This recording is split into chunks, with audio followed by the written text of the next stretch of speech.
अस्सलामुअलैकुम, सुबह खैर। कैसे हैं आप सब लोग? ठीक ठाक होंगे। अच्छा जनाब, अब लगता है कि ईद इज़ ओवर। अब हो गई है ईद ख़त्म और ईद का वीकेंड भी ख़त्म हो गया है और अब बारी है काम की। तो तमाम लोग जो हैं वो आज अपने अपने कामों पर निकल चुके होंगे। इसीलिए तो आज कराची में ट्रैफिक बहुत ज़्यादा जैम था। सुबह जब मैं आ रही थी तो मुझे एहसास हो गया था कि भाई लोग हैं वापस निकल चुके हैं अपने अपने कामों पे, इसीलिए वो वापस आ गए हैं उसी ट्रैफिक जैम की सूरत हाल में। और फिर रास्ते से निपटते हुए, झगड़ते हुए, ट्रैफिक जैम में फंसते हुए तमाम तर लोग अपने ऑफिस पहुंच चुके होंगे या पहुंच रहे होंगे। तो जी, back to the normal life, क्योंकि ये वो रूटीन होती है जिसमें अब हम करते हैं काम और पूरा साल इंतज़ार करते हैं दोबारा से रमज़ान मेहरबान के आने का। एक बाबरकत महीना अल्लाह ताला ने बड़ी खुशियों के साथ, बड़ी बरकतों के साथ दुनिया के तमाम मुसलमानों को अता किया। आई होप कि हमारी जितनी भी इबादतें और नेकियां हैं वो सब कबूल हो गई होंगी। अच्छा, आज मैं सोच रही थी कि मैं आपके साथ में एक बहुत अच्छी रिसर्च भी और एक बहुत अच्छी ऐसी प्रॉब्लम भी शेयर करती हूँ जो कि हम सबकी प्रॉब्लम है कहीं ना कहीं, और एक तरह का ये डिसऑर्डर भी बन गया है। ये डिसऑर्डर क्या है, ये प्रॉब्लम क्या है, ये आपके साथ में मैं शेयर करती हूँ। और ये प्रॉब्लम बड़ी कॉमन प्रॉब्लम है।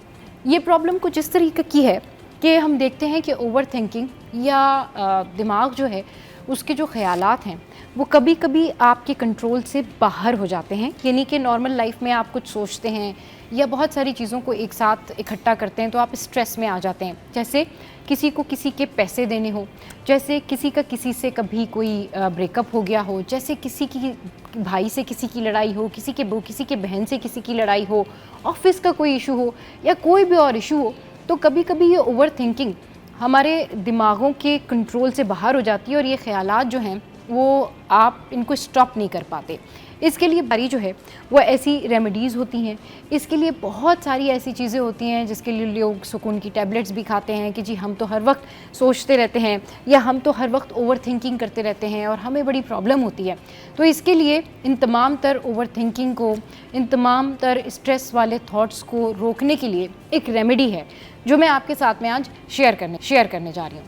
आपने वैसे तो अपनी नमाज़ें वगैरह प्रॉपर रखनी है, लेकिन रेमेडी ये है कि जब भी आपको एक ही ख्याल बार बार आए जाए, जब भी आपको किसी की याद बार बार सताए, जब भी आपको कोई टेंशन बार बार सताए, जब भी आपको कोई प्रॉब्लम बार बार सताए और आप सोचते रह रहे हैं, उस वजह से आपका किसी और काम में दिल नहीं लग रहा, आपका दिमाग कहीं है, दिल कहीं है और आप पीस फील नहीं कर रहे हैं, तो आपने एक छोटी सी रेमेडी ये करनी है कि आपने जो है वो अपने दिल की तरफ देखना है। जी हाँ, आपने ऐसे करके अपने दिल की तरफ देखना है। पहले आपने आंखें खोल के देखना है और उसके बाद आपने आंखें बंद करके उसी साइड पर यानी लेफ़्ट साइड पर जो है वो आपने देखना है। और उसके बाद फिर थोड़ी सी देर के बाद 2 या 3 या 5 सेकंड तक आपने फोकस करना है और उसके बाद जब आप वापस आएंगे तो आप फील करेंगे कि आप अपने प्रेजेंट में मौजूद हैं और आप सारी टेंशन्स और परेशानियों से छुटकारा हासिल कर सकेंगे। और ये रेमेडी आप जब दिल चाहें कर सकते हैं, जब आपको बहुत सारा स्ट्रेस हो रहा हो, एंजाइटी हो रही हो और आपको लग रहा हो कि भाई पता नहीं क्या है, ख्यालात मेरा पीछा ही नहीं छोड़ते हैं और ये ख्याल मुझे बार बार आ रहा है, इस वजह से मुझे प्रॉब्लम हो रही है।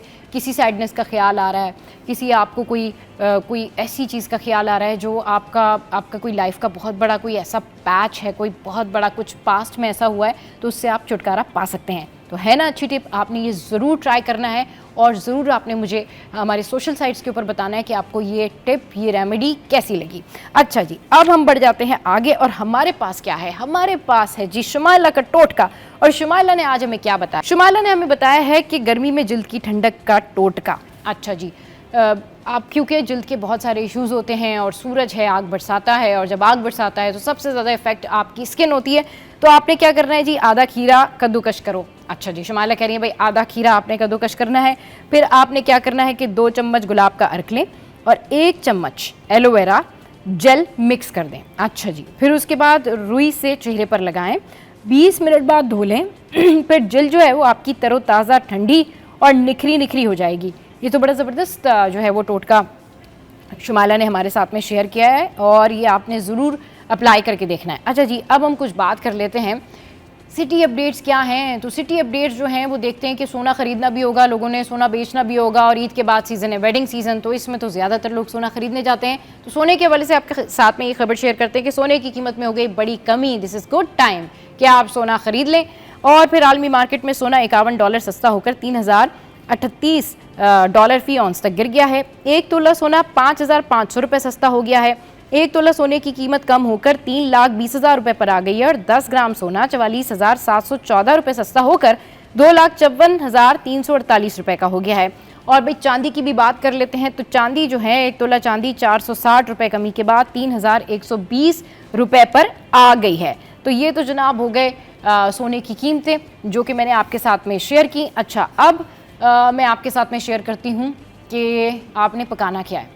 और गोश्त खा खा के थक गए हैं, ईद पे बड़े खाबे खा चुके हैं, अब भाई आज तो दाल ही पकनी चाहिए, तो दाल के रेट्स भी सुन लें। तो दाल माश जो है वो क्या है, होलसेल प्राइस जो है इसकी वो है 405 रुपये, फिर इसकी जो रिटेल प्राइस है वो 425 रुपये है। मूंग की दाल जो है वो होलसेल प्राइस उसकी है 310 रुपये और जो इसकी रिटेल प्राइस है वो है 325 रुपये। मसूर की दाल जो है उसके होलसेल प्राइस हैं 250 रुपये और दाल चना के प्राइस हैं होलसेल प्राइस 340 रुपये, रिटेल प्राइस हैं 355 रुपये। और काबली चना जो है उसके प्राइस हैं जी अच्छा, उसके जो रिटेल प्राइस हैं वो है 325 रुपये।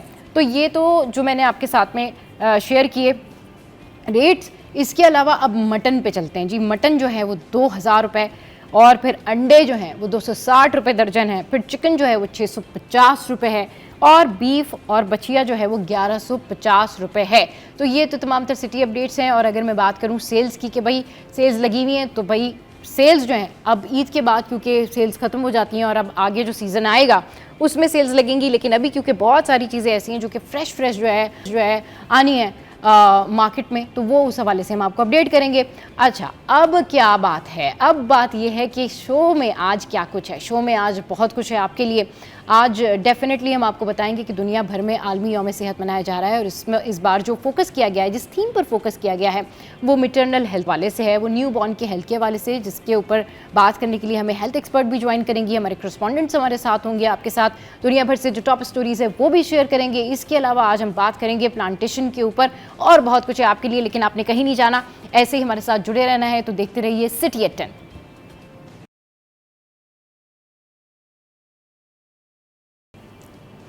Welcome back.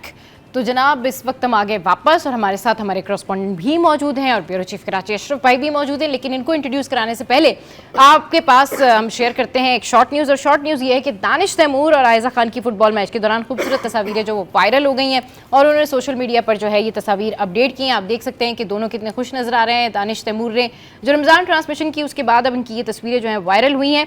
पाकिस्तान की मकबूल शोबिस जोड़ी दानिश तैमूर और आयजा खान की यूरोप में फुटबॉल मैच के दौरान खूबसूरत तस्वीर। दानिश तैमूर और आयजा खान इन दिनों यूरोप में छुट्टियां गुजार रहे हैं, जी हाँ, और मद्दाहों को मुसलसल अपनी दिलकश तस्वीर से भी महसूस कर रहे हैं। हाल ही में इस जोड़ी ने स्पेन के मशहूर सेंटियागो स्टेडियम में होने वाला फुटबॉल मैच देखा और रियल मैड्रिड को सपोर्ट भी किया। और रियल मैड्रिड जब हार गई थी तो दोनों को अफसोस भी होगा, लेकिन वो अफसोस नजर नहीं आया। अच्छा जी, एक और डेवलपमेंट हुई है कि दुनिया का सबसे छोटा पेस मेकर जो है वो तैयार कर लिया गया है।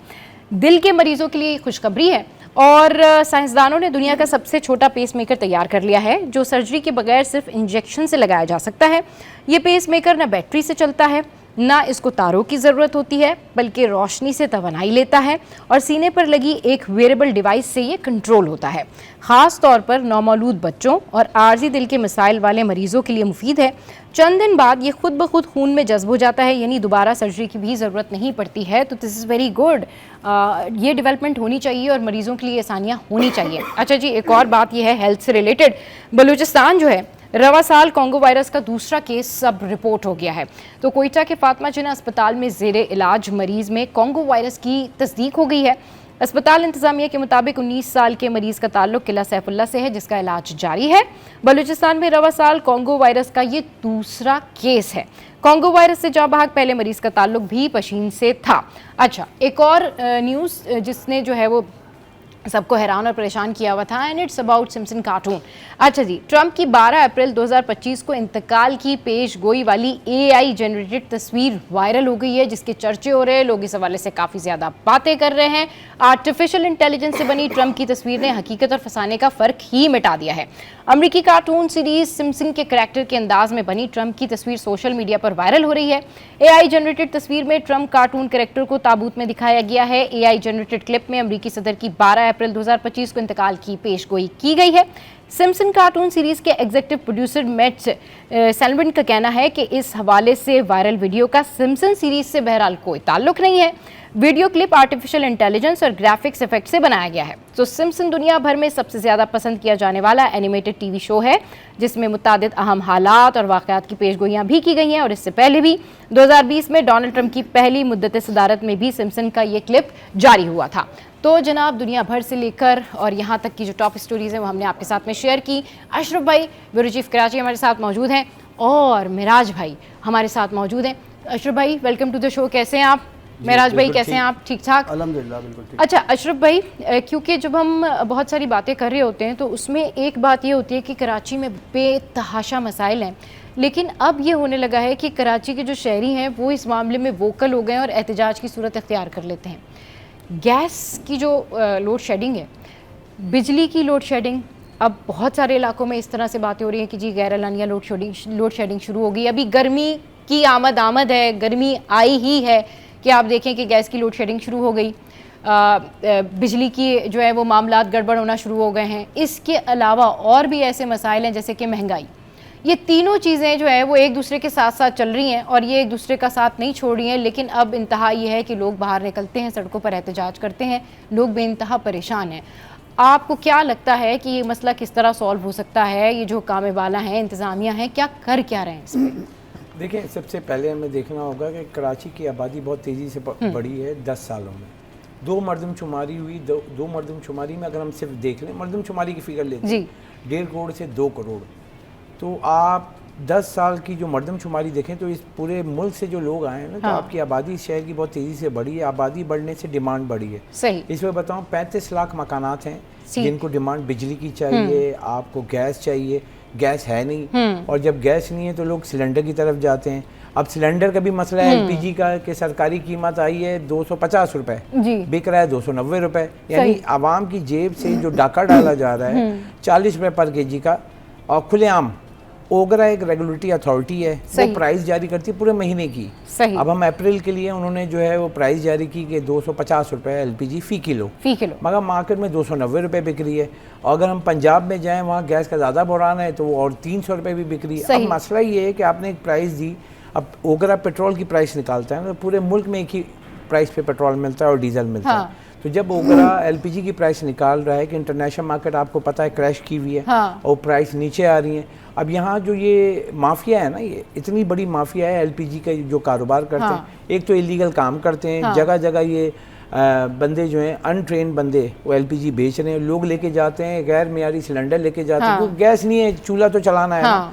बाहर से खाना तो गरीब आदमी नहीं ले सकता है क्योंकि बहुत महंगा है। रोटी ले लें आप, सालन ले लें, घर के बच्चों को कहाँ से खिलाएंगे? तो इसलिए घर में जब खाना बनता है तो उसकी कॉस्ट कम आती है, तो लोग घर में रोटी भी बनाते हैं सालन में। अब जब गैस नहीं है, सुई सदन गैस से पूछो कि लो एंड एरिया बोलते हैं कि वो बहुत सारे इलाकों में अब काम कर रहे हैं। अशरफ भाई, मेरा क्वेश्चन ये है कि ये जो इतनी खुदाई करते हैं, गैस की जो लाइंस डाल रहे होते हैं और उसके बाद जो उनके काम आते हैं वो कहते हैं इसके बाद जी गैस ठीक हो जाएगी, गैस आने लग जाएगी, ये फिर ये किस मद में ये प्रोजेक्ट निकाला हुआ होता है उन्होंने? देखें सबा, ये जैसे मैं बताऊं, शादमान नॉर्थ कराची एक एरिया है ये, जहाँ पे टेल एंड कहलाता है कराची का, ये आपका 4K की चौरंगी है सब।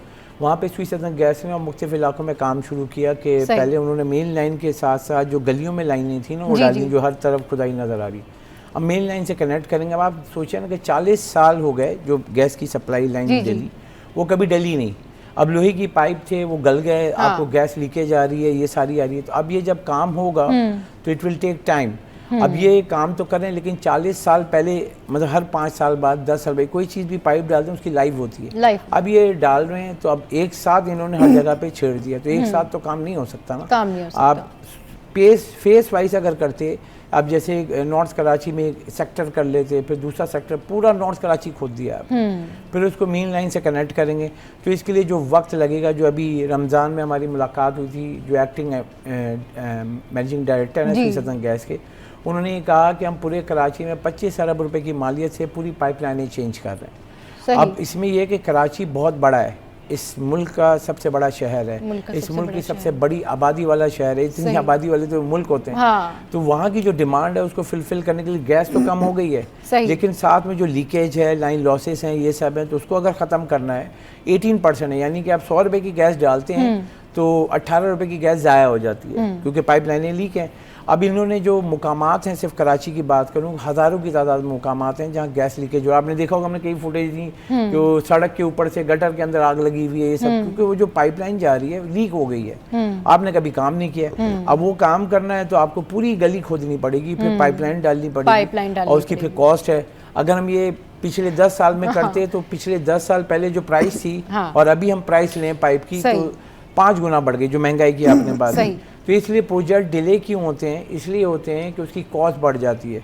कोई भी प्रोजेक्ट की डिले की बात करें, जितना आप ताखीर करेंगे उसकी कॉस्ट बढ़ेगी, कॉस्ट बढ़ेगी तो आप काम नहीं कर रहे हो, पैसे हैं नहीं जेब में, पैसे हैं नहीं। तो अब मसला ये है कि यहाँ पे अगर हमें सप्लाई चेन को बेहतर करना है तो उसके लिए आपकी जो ये गैस की सप्लाई लाइन है, जो पाइपलाइन है, उसको ठीक करना होगा पूरे कराची में।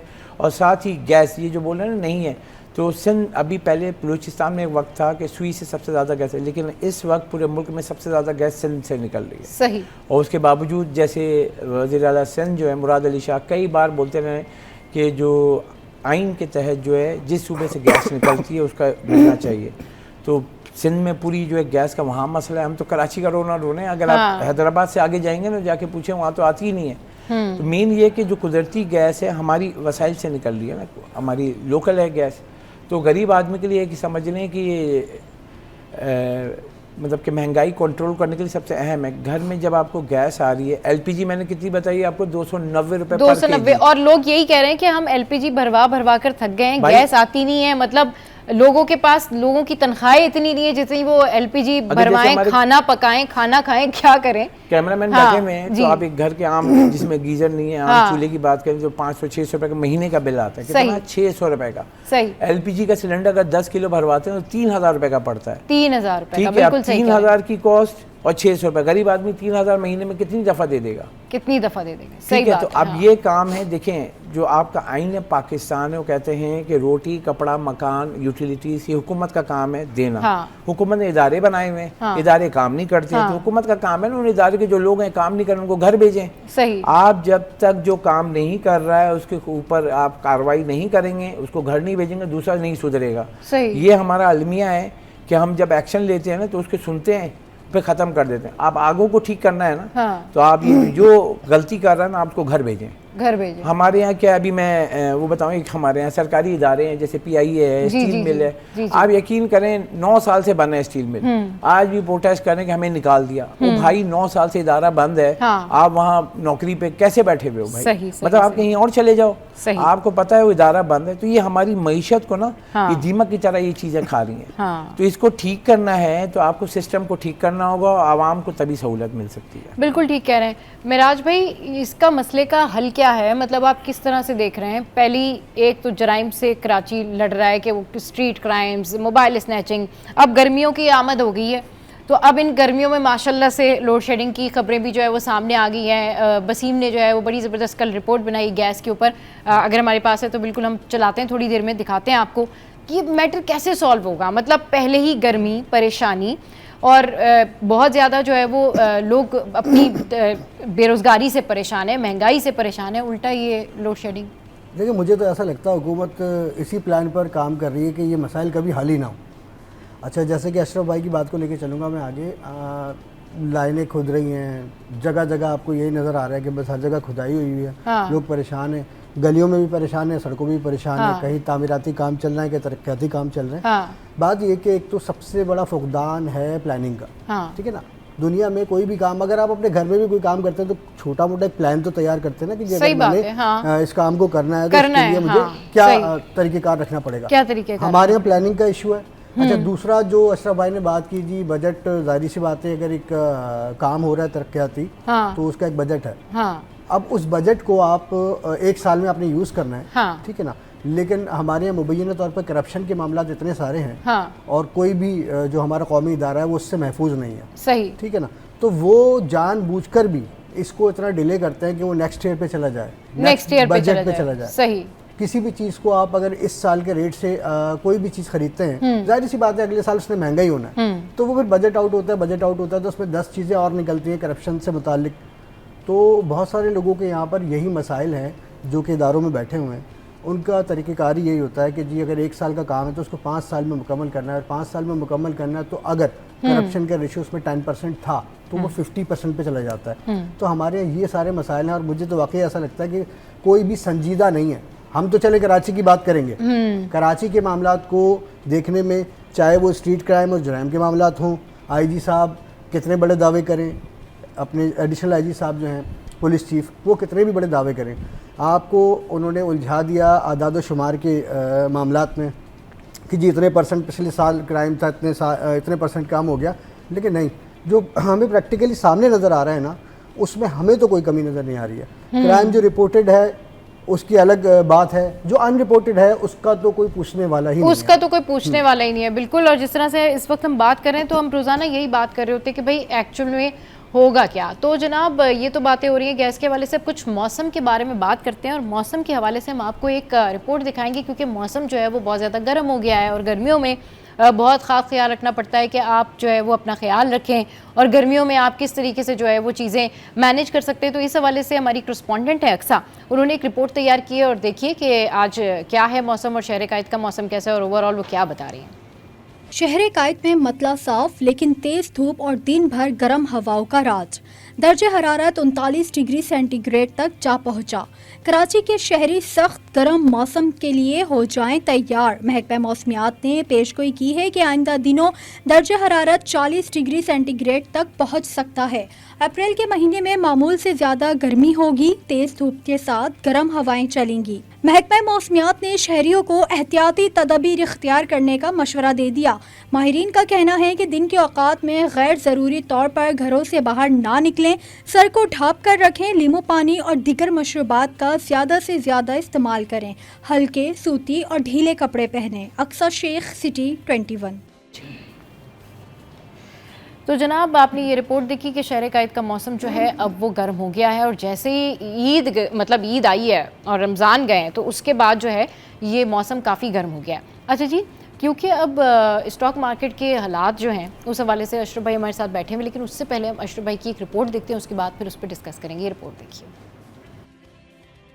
वज़ीर-ए-आज़म के बिजली सस्ती करने के ऐलान के बाद स्टॉक मार्केट ने उड़ान भर ली। 100 इंडेक्स में 985 पॉइंट्स जुड़ गए। ईद तातीलात के बाद हफ्ते में सिर्फ 2 रोज कारोबार हुआ। 100 इंडेक्स 985 पॉइंट इजाफे से 1,18,791 की सतह पर बंद हुआ। रिपोर्ट के मुताबिक इंडेक्स की हफ्तावार बुलंद तरीन सतह 1,20,796 और कम तरीन सतह 1,17,508 रही। स्टॉक माहिरीन के मुताबिक बिजली की कीमत में कमी के ऐलान और महंगाई की शरह गिरने पर सरमायाकार सरगर्म रहे। पीएम का पैकेज भी जो कल आया है और फिर आगे जो नेगोशिएशन ट्रंप के टैरिफ को लेकर है उसमें काफ़ी ज़्यादा तवक्कात है कि उसमें काफ़ी हद तक गवर्नमेंट सक्सेसफुल होगी। तो इन तवक्कुआत की बेसिस पर जो है अक्रॉस द बोर्ड तेज़ी है, लेकिन मार्केट में प्रेशर इस वक्त ऑयल सेक्टर में देखा जा रहा है और उसकी वजह यह है कि हमने इंटरनेशनल ऑयल प्राइसेस कल 7% तक जो है वो कम होते हुए देखी और जिसका इम्पैक्ट ऑयल सेक्टर पर नेगेटिव पड़ा है। एक हफ्ते में 63 अरब 70 करोड़ रुपए मालियत के 97 करोड़ 60 लाख शेयर्स का कारोबार हुआ और मार्केट कैपिटलाइजेशन 101 अरब रुपए इजाफे से 14,475 अरब रुपए पर पहुंच गई। रिपोर्ट के मुताबिक मार्च 2025 में महंगाई 30 साल की कम सतह 0.70% रह गई। साथ ही मार्च में तिजारती खसारा महाना 8% कमी से 2 अरब 11 करोड़ डॉलर रहा। अशरफ खान, सिटी 21। तो अशरफ भाई की रिपोर्ट हमने देखी। अशरफ भाई इस वक्त में क्या मार्केट की जो है वो उतार चढ़ाव है, क्या स्टॉक मार्केट का हाल है? जी, तो ईद के बाद देखा था जो हमने ये रिपोर्ट दी, ये हफ्तावार रिपोर्ट थी। 2 दिन कारोबार हुआ था ईद के बाद। तो एक वज़ीर-ए-आज़म बड़ा ऐलान किया था ईद के बाद आवाम के लिए कि ना बिजली जो है 7.5 रुपये के करीब सस्ती की। तो उसका इम्पैक्ट हुआ कि फ्राइडे को तेज़ी हुई थी। लेकिन आज जो मार्केट खुली है तो इंटरनेशनल मार्केट में जो अमेरिकी सदर हैं नई टैरिफ पॉलिसी का ऐलान किया, पूरे मुल्कों पर जो टैक्सेस जो हैं लगा दिए, उसकी वजह से पूरी दुनिया की जो स्टॉक मार्केट क्रैश कर गई है। अब क्योंकि आपके मुल्क में भी मुकामी भी सरमायाकार हैं, गैर मुल्की सरमायाकार हैं, तो उन्होंने भी वो देखा तो आज बड़ी सेलिंग हुई है। 3,000 पॉइंट की अब तक कमी हो चुकी है। अच्छा। और अगर हम देखें तो इसने जो लो मारा है, आज जो हाई रहा है 1,17,601 और लो रहा है 1,15,397 रहा है। अब क्या है कि जो गैर मुल्की सरमायाकार होते हैं, जो शेयर्स खरीद के बैठे हुए होते हैं, अब ऐसी खबरें आती हैं पूरी दुनिया में बताऊं क्रैश कर गई है। इतनी बड़ी मंदी जो है आपने नहीं देखी थी। क्योंकि ऑयल की सिर्फ बताऊं, जैसे कि उन्होंने भी बोला था, क्रूड ऑयल की जो प्राइस है अभी भी मैंने देख कर आ रहा हूँ, जो अभी दूंगा ब्रेकिंग में, तो तकरीबन जो है ये ट्रम्प की पॉलिसी के ऐलान के बाद 17% गिर चुकी है। इसका बहुत इम्पैक्ट आया ना इसने जो ऐलान किया है ट्रम्प ने। हाँ, और जो स्टॉक मार्केट है वो भी सही। 12, 13% गिर गई है। अब हमारे यहाँ जो गिरी है तो उसका अगर हम लें तो अभी तो 2.5% गिरी है। 2.5% अब गिरी है। इंटरनेशनल मार्केट कितनी गिर गई है? 13-14%। अब इसका जो इम्पैक्ट है, क्योंकि आपके गैर मुल्की सरमायाकार है शेयर्स खरीदे हुए, क्योंकि आप जो हैं बाहर भी आप रजिस्टर्ड हैं, बेंचमार्क में आपका जो स्टॉक 100 इंडेक्स वहाँ पे काम कर रहा है, तो बाहर जो शेयर्स खरीदे हुए आप क्या कर रहे हैं? बेच रहे हैं, यानी फरोख्त कर रहे हैं। तो उसका प्रेशर आया, तो जब ऊपर वाला बेच रहा है बड़े सरमायाकार, तो छोटे वाले भी बेचेंगे, तो मार्केट तेज़ी से नीचे आई है। अब यह है कि आज की जो क्लोजिंग होगी बहुत अहम होगी, क्योंकि लास्ट जो है 1,18,000 समथिंग जो है इसने दिखाया था, फिर उसके बाद 1,17,000 पे जो बंद हुई थी। अब आज जो खुली है तो माइनस में खुली है ना, और क्योंकि बड़ी बुनियादी वजह ये है कि इंटरनेशनल मार्केट क्रैश कर गई। उसकी एक ही वजह है, ट्रम्प ने मतलब कि कोई भी आप अगर यहाँ अमेरिका जो है, पाकिस्तान, इंडिया, वियतनाम, 100 ममालिक हैं वो जो अमेरिका को एक्सपोर्ट करते हैं अपनी प्रोडक्ट, चाहे कपड़ा हो, जूते हो, ये सब, तो उसके ऊपर 10% इजाफी टैक्स लगा दिया है। पाकिस्तान का जो था वो 19% था। अगर हम यहाँ से एक्सपोर्ट करते हैं तो वो वहाँ पे 19% लेते थे, यानी 100 रुपये की चीज़ है 19 रुपये टैक्स लेते थे। अब वो कर दिया है 100 रुपये पे 29 रुपये, यानी 29% लगा दिया। 29%। अब इंडिया पे लगाया है, बांग्लादेश पे लगाए थे, लेकिन अगर हम देखें तो पूरे रीजन में, एशिया की बात कर रहा हूँ, उसमें सबसे कम हमारा है। अब हम इससे अपॉर्चुनिटी थी हमारे लिए कि अगर हमारा टेक्सटाइल हो गया, टॉल हो गया, ये सब जाती है, हम 3% तो एक्सपोर्ट करते हैं अमेरिका के, सही। तो उसमें जो आपका टॉल इंडस्ट्री हो गई, आपकी टेक्सटाइल हो गई, गारमेंट्स हो गई, रेडीमेड गारमेंट्स हो गए, टी शर्ट्स हो गई, क्योंकि वहाँ पे वो क्या देखते हैं, क्योंकि जब पूरी मार्केट पे जब टैक्सेस लगेंगे तो आप और मैं एग्जांपल लेट सपोज कि अमेरिका में है, हम क्या करेंगे कि अब ये बांग्लादेश का जो माल है वो 100 रुपये पे 34% टैक्स लगा, तो 134 रुपये की टी शर्ट मिल रही है। पाकिस्तान से ले रहा हूँ 129 रुपये की, तो किससे लूँगा मैं? हालांकि बांग्लादेश से अच्छे हम इसलिए हैं, कॉटन हमारा सबसे अच्छा, कॉटन की क्वालिटी हमारी। बांग्लादेश तो इंपोर्ट करके बनाते हैं पॉलिस्टर के साथ, मगर हमारी जैसे एक ब्रांडेड टी शर्ट है जो पूरी दुनिया में मानी जाती है, वो आपको पता है कि वो पोलो शर्ट जिसे बोलते हैं पाकिस्तान का, तो बड़ा नाम है मेड इन पाकिस्तान, तो आप वो पहनते हैं, तो आप यहाँ भी पहनते हैं, तो वो तो एक्सपोर्ट क्वालिटी तो और अच्छी होती है ना, साफ सुथरी।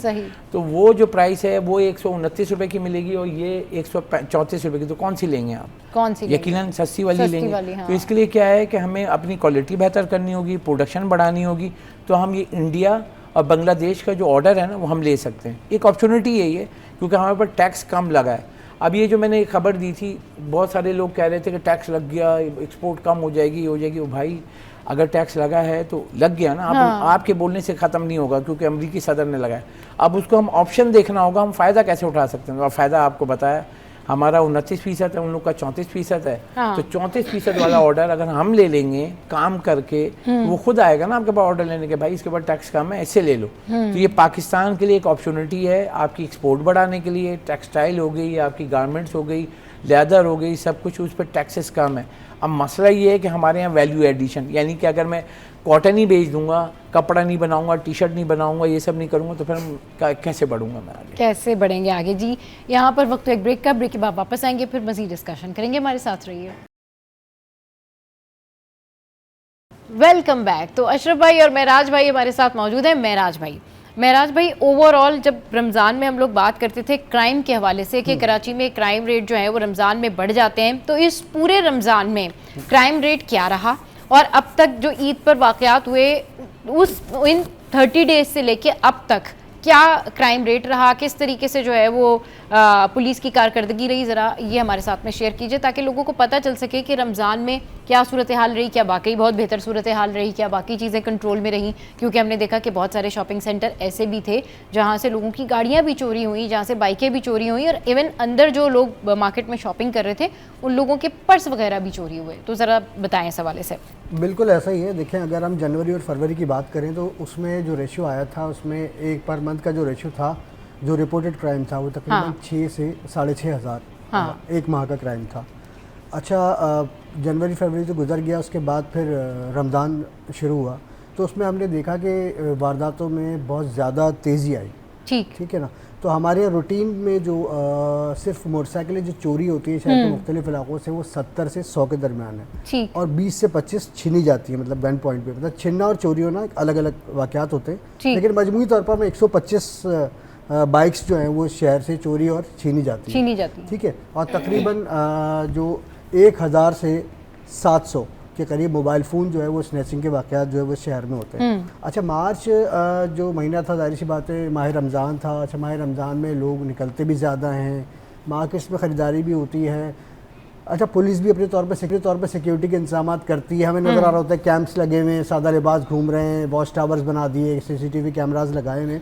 लेकिन इसी तरह जितना ये पुलिस एक्टिव होती है तो उसी तरह जो वारदात करने वाले डाकू हैं वो भी बहुत ज़्यादा अवेयर होते हैं। उनको भी सब कुछ पता होता है कि भाई अगर मैंने सपोज़ के अगर मेन तारिक रोड है, उनको पता है कि मेन तारिक रोड पर मैं वारदात करूंगा तो पकड़ा जाऊंगा, एक ट्रैफिक जाम के चक्कर में पकड़ा जाऊंगा, वरना पुलिस की नफरी भी ज़्यादा है सारे। अच्छा, उसके बाद ये लोग ये करते हैं कि जो अतराफ के जो इलाके होते हैं जहाँ उनको पता कि सिर्फ पार्किंग्स लगेंगी या लोग शॉर्टकट के चक्कर में वहाँ पर आएंगे, डाकुओं का पूरा फोकस जो हमने देखा है उनका वहाँ हो जाता है। अब अगर हम बात करें, किसी एक इलाके को फोकस नहीं करते तो बहुत सारे इलाके ऐसे हैं ज्यादातर। मेराज भाई कहाँ पे, कौन से ऐसे एरियाज थे जहाँ पर ज्यादातर जो है वो क्राइम रिपोर्ट हुए ओवरऑल? क्योंकि रमजान रिव्यू हम कर रहे हैं कि रमजान में क्या रहा, मतलब शहर में अमन अमान की सूरत हाल क्या रही? अच्छा, देखिए, इसको हम एक इलाके को तो वो नहीं कर सकते, लेकिन डिस्ट्रिक्ट्स हैं कुछ, ठीक है ना। तो ज़िला वस्ती जो है वो सेंट्रल डिस्ट्रिक्ट हो गया, इसके अलावा डिस्ट्रिक्ट ईस्ट हो गया। ये ज़रा ज़्यादा टॉप पर और नुमाया रहते हैं गाड़ियों की चोरी में, गाड़ियों के छीनने में, मोटरसाइकिल की चोरियों में, मोटरसाइकिल के छीनने में, मोबाइल फ़ोन स्नैचिंग में, डकैती की वारदातों में। तो बात ये कि अब इसके जो आदाद शुमार हैं CPLC ने अभी तक जारी नहीं किए, और आज उम्मीद है कि वो आज हमें, क्योंकि हम राब्ते में हैं उनसे, तो आज उनका जानिब से ये था कि आज CPLC के जो आदाद शुमार है पूरे इस महीने के मार्च के, वो हमें मिल जाएंगे। लेकिन एक बात मैं आपको बता दूं कि जो मतलब मैंने आपको बताया ना कि जनवरी और फरवरी 5 से 6 हज़ार वारदातें थी, तो इस दफ़ा जो हमारे अपने रिकॉर्ड है उसके मुताबिक डबल हुई है, यानी कि 10 या 12 हज़ार क्रॉस कर चुका है एक महीने में वारदातें। जो पिछले जनवरी फरवरी में 2 महीने का रेशो था वो सिर्फ 1 महीने में आया है, वो इस 1 महीने में, ये रमजान के महीने। उसके बावजूद पुलिस चीफ की जानिब से चलने वाली प्रेस रिलीज थी, उनमें पूरे जो रमजान के महीने में क्राइम को कम दिखाया जाता रहा। डिस्ट्रिक्ट ईस्ट के SSP की जानिब से भी प्रेस रिलीज जारी हुई कि जी पिछले रमजान में जो है वो ईस्ट में इतनी वारदातें हुई थी और अब उसमें कम हुई है। इससे मुझे वो आपकी वो बात याद आ गई कि इससे पहले जब महराज भाई से डिस्कशन हुई तो महराज भाई ये बता रहे थे कि बहुत सारे जो मुख्तलिफ थाने बने हुए होते हैं,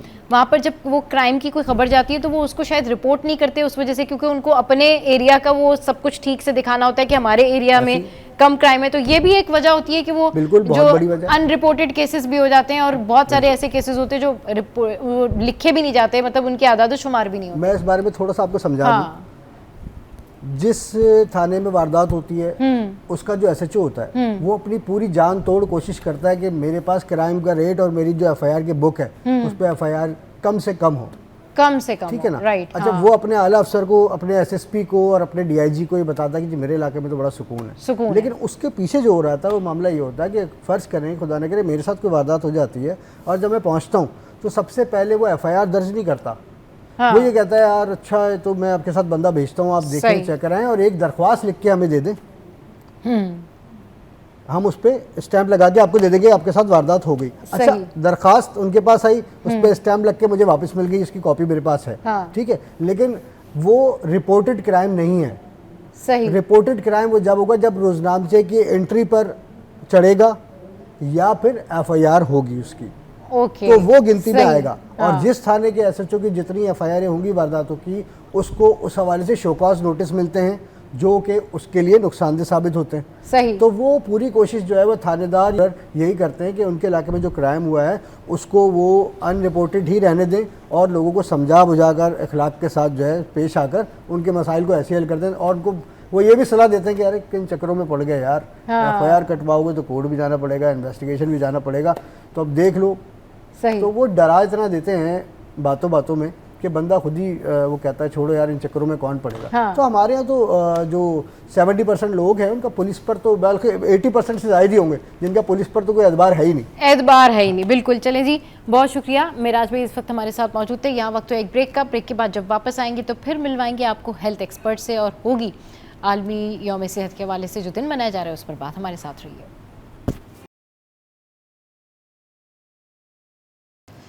वेलकम बैक। तो दुनिया भर में आज आलमी यौम सेहत के हवाले से दिन मनाया जा रहा है और उसकी थीम ये रखी गई है कि जो मैटरनल हेल्थ है उसको बहुत ज़्यादा उसके ऊपर फोकस किया गया। पहले आप ये रिपोर्ट देखिए, फिर उसके ऊपर इसके ऊपर डिस्कस करेंगे। तंदुरुस्ती हजार नेमत है, अच्छी सेहत और बेहतरीन जिंदगी रब ताला का नायाब तोहफा। दुनिया भर में आज वर्ल्ड हेल्थ डे मनाया जा रहा है। अवाम में आगाही ना होने की वजह से हर साल मुख्तलिफ बीमारियों में लोग मुब्तला हो जाते हैं। डायरिया, गैस्ट्रो, खसरा, हेपेटाइटिस, टीबी, कैंसर और दीगर हिफाजती वैक्सीन ना लगवाने से हजारों अफराद इंतकाल कर जाते हैं। इस दिन के मनाने का मकसद अवाम में आगाही फराम करना है। पाकिस्तान मेडिकल एसोसिएशन के general secretary doctor Abdul Ghafoor Shoro और सिविल अस्पताल के AMS general doctor Nizam Sheikh का कहना था कि मुख्तलिफ बीमारियों से बचने के लिए साफ पानी इस्तेमाल करें, प्राइमरी हेल्थ केयर को ठीक करना होगा, वर्जिश को मामूल बनाएं और जहनी दबाव से निकलें। और जितना हो सके पानी ज़्यादा पिएं और अपने आप को नींद आप अगर बेहतर करेंगे तो आपकी हेल्थ भी माशाल्लाह काफ़ी बेहतर रहेगी। अपने आप को स्ट्रेस फ्री रखें, टेंशन ना लें, दवाओं से परहेज़ करें, अनड्यू मेडिसिन ना लें। जब तक आपको प्रॉपर मेडिकेशन आपको कोई डॉक्टर लिख के नहीं देता है तब तक आप इस्तेमाल ना करें। सेहत नहीं है तब तक आपकी न तो इकोनॉमिकली जो है स्ट्रांग हो सकते हैं, न ही को आप सेहत को अच्छा हासिल कर सकते हैं। तो लोगों तक जो अगर सेहत को पहुंचाना है तो हमारे प्राइमरी हेल्थ केयर सिस्टम को स्ट्रांग बनाना पड़ेगा और उसी के ज़रिए जो ना हम लोगों के फलाह और बहबूद के लिए अच्छा काम कर पाएंगे। आज शहर भर के मुख्तलिफ अस्पतालों में भी आगाही सेमिनार और आगाही रैली भी निकाली जाएगी। अवाम में बीमारियों से बचाव की फौरन तशखीस और फौरी इलाज मुमकिन हो सके। कैमरामैन काशिफ के साथ इब्राहिम रेन, सिटी 21। तो इस पर बात करने के लिए हमें हेल्थ एक्सपर्ट ने ज्वाइन किया है शबाना नाज़ ने। अस्सलाम वालेकुम, वेलकम टू द शो। कैसी हैं आप शबाना? ठीक है। अच्छा शबाना, क्योंकि आज वर्ल्ड हेल्थ डे जो है वो मनाया जा रहा है, कितनी इंपॉर्टेंस है हेल्थ की और कितनी ज़्यादा इंपॉर्टेंस है उन ख़वातीन को क्या अवेयरनेस देनी चाहिए जो कि इस सारे प्रोसेस से गुजर रही होती है, स्पेशली जो न्यू बॉर्न बेबी की जो हेल्थ होती है, उसकी जो ओवरऑल केयर होती है, उस हवाले से बताइए। बिस्मिल्लाहिर्रहमानिर्रहीम। देखिए, जो वर्ल्ड हेल्थ डे है वो हर साल मनाया जाता है, 1950 से चल रहा है 7 अप्रैल को। जी। उसमें डिफरेंट डिजीज़ पे हर साल एक अलग थीम होता है, लेकिन इस दफ़ा जो है वो maternal health and child. Maternal health का मतलब होता है माँ और बच्चा, जच्चा और बच्चा की हेल्थ के ऊपर। अच्छा, उसमें ये है कि क्योंकि ये इतना इम्पॉर्टेंट टॉपिक है, जैसे आपने कहा तकरीबन 3 लाख माएँ हर साल जो है दौरान ज़चगी कोई भी कॉम्प्लिकेशन है उससे उनकी डेथ हो रही है, और तकरीबन 2 लाख से भी ज़्यादा बच्चे जो है वो 1 महीने की एज पूरी होने से पहले ही उनका इंतकाल हो जाता है। इसका मतलब ये हुआ कि माँ की हेल्थ की भी ज़रूरत है और उसके साथ साथ जो बच्चा पैदा होने के बाद। अच्छा, मैटरनल हेल्थ में और चाइल्ड में आता है कि बर्थ से लेकर बच्चे की बर्थ से लेकर 5 साल तक आपको उस बच्चे की केयर करनी है और मदर की केयर करनी है। अब इसमें बहुत सारे फैक्टर्स आते हैं उसमें सबसे पहले जो आता है, अच्छा लोग क्या करते हैं कि अगर आप बीमार हुए या आपने कंसीव किया उसके बाद ही जो है वो आपने डॉक्टर के पास जाना है, आपने हॉस्पिटल जाना है। लेकिन इसमें सबसे इम्पॉर्टेंट, जैसे ये वर्ल्ड हेल्थ डे मनाया जा रहा है, उसका मकसद ये है कि लोगों को ये अवेयरनेस दी जाए कि प्री कंसेप्शन मतलब आपकी प्रेगनेंसी होने से पहले जो है वो आपने किस तरह से जो है वो लोगों को अवेयरनेस देनी है। यानी मदर्स हैं, वो औरतें हैं जिन्होंने कंसीव करना है या जिनकी शादी हुई है उसके बाद उनकी प्रेगनेंसी होनी है, तो उससे पहले उनकी हेल्थ के बहुत सारे ऐसे रिस्क फैक्टर्स हैं जिनको उन्होंने उन इश्यूज़ पे काम करना होता है। उन इश्यूज़ में है, अगर आपको ऑलरेडी डायबिटीज़ है, आपको थायराइड का प्रॉब्लम है, कोई एलर्जीज़ हैं, PCOS है, आपको ओबेसिटी है, या फिर आपका हाई ब्लड प्रेशर है, कुछ ऐसे जेनेटिक्स हैं जो हेरिडेटरी कुछ ऐसी डिजीज़, अगर आपको ऑटो इम्यून है, तो इन सब चीज़ों को आपने पहले से इन रिस्क फैक्टर्स को सेटल करना होता है। उसके बाद फिर जो है आप प्लान करें कि आपने प्रेगनेंसी, ये सबसे पहले प्री कंसेप्शन, यानी आपने प्रेगनेंसी से पहले जो है वो आपने ये करना है, ये अवेयरनेस देनी है। इसमें एक तो सबसे पहले जो है आपने मैटरनल हेल्थ प्रोग्राम है, दूसरी जो है वो आपने एंटीनेटल का मतलब ये होता है कि आपने जैसे अब आपकी प्रेगनेंसी हो गई, ड्यूरिंग प्रेगनेंसी आपने क्या क्या एहतियातें करनी है। अब जैसे कुछ मदर्स हैं जैसे ओवर 35 ईयर्स लेट मैरिज हो गई हैं, तो आपने उन माओ को ये बताना है कि उनको बाकायदा फॉलो अप रखना है। प्री एक्लेम्सिया यानी हाई ब्लड प्रेशर है, प्रोटीन आ रहा है उनके यूरिन में, या फिर उनको सीजर है, तो ये सारी चीज़ें जो है वो ड्यूरिंग प्रेगनेंसी आपने मेंटेन करनी है। फिर उसके बाद जो है कुछ ऐसे वैक्सीनेशन इंजेक्शंस हैं वो आपने स्केड्यूल आपने वैक्सीनेशन का जो है वो करना है। और सबसे इम्पॉर्टेंट चीज़ ये कि लोग जो है वो अक्सर फर्स्ट ट्राइमेस्टर को मिस कर देते हैं, सेकंड में या लास्ट ट्राइमेस्टर में जाके जो है वो हॉस्पिटल में आपके जाकर जो है वो अपनी रजिस्ट्रेशन कराते हैं। तो उसमें क्या होता है, बहुत इंपॉर्टेंट चीज़ें औरतें मिस कर जाती हैं। और फैमिली मेम्बर्स को भी यही अवेयरनेस देनी है कि भाई जब आपका बेबी कंसीव होता है आपने उस वक्त से ही जो है वो आपने हॉस्पिटल में रजिस्ट्रेशन फॉलो अप। अब जो मिनिमम जो रिकमेंड किए जाते हैं कि ड्यूरिंग एंटायर प्रेगनेंसी कम से कम जो है 4 विजिट्स जो है वो आपके बनते हैं डॉक्टर से मिनिमम, अदरवाइज जो है वो आपको डॉक्टर जैसे आपको बताता है आपकी कॉम्प्लिकेशन के हिसाब से आपने उसके जो है वो विजिट्स करने होते हैं। ये आपने एंटीनेटल केयर में आते हैं, फिर आपने बेबी का देखना। अच्छा, अब उसके बाद आती है पोस्टनेटल में आता है बच्चा पैदा हो गया, डिलीवरी हो गई। अब डिलीवरी के बाद जो है आपका बच्चा लो बर्थ है तो आपने उसके ऊपर तवज्जो देनी है, उसका वैक्सीनेशन स्केड्यूल पूरा करना है। उसके बाद साथ साथ अगर उसको ज़्यादातर बच्चों में जो प्रॉब्लम होता है रेस्पिरेटरी ट्रैक्ट इन्फेक्शन, ये बहुत कॉमन है, डायरिया बहुत ज़्यादा कॉमन है। तो इन सारी चीज़ों को कंट्रोल करना। और उसके बाद अच्छा, अब एक और चीज़ है कि जो है काफ़ी लंबा हो गया जवाब आपको दिखाना चाह रही हूँ कि लोगों को अवेयरनेस नहीं है क्योंकि हम अगर हेल्थ की बात करते हैं ना, health it is a state of mental, physical, spiritual and social wellbeing, यानी इसमें ये सारी चीज़ें आती हैं। अगर हम ये कोई भी डे मनाते हैं मैटरनल हेल्थ पे बना रहे हैं तो उसमें हमें माँ की सिर्फ फिजिकल हेल्थ नहीं देखनी कि भाई माँ का वेट सही हो, माँ का ब्लड प्रेशर, मेंटल हेल्थ भी देखनी, मेंटल हेल्थ बहुत काउंट करती है मेंटल हेल्थ भी। हाँ बिल्कुल ठीक कह रही हैं अशरफ भाई।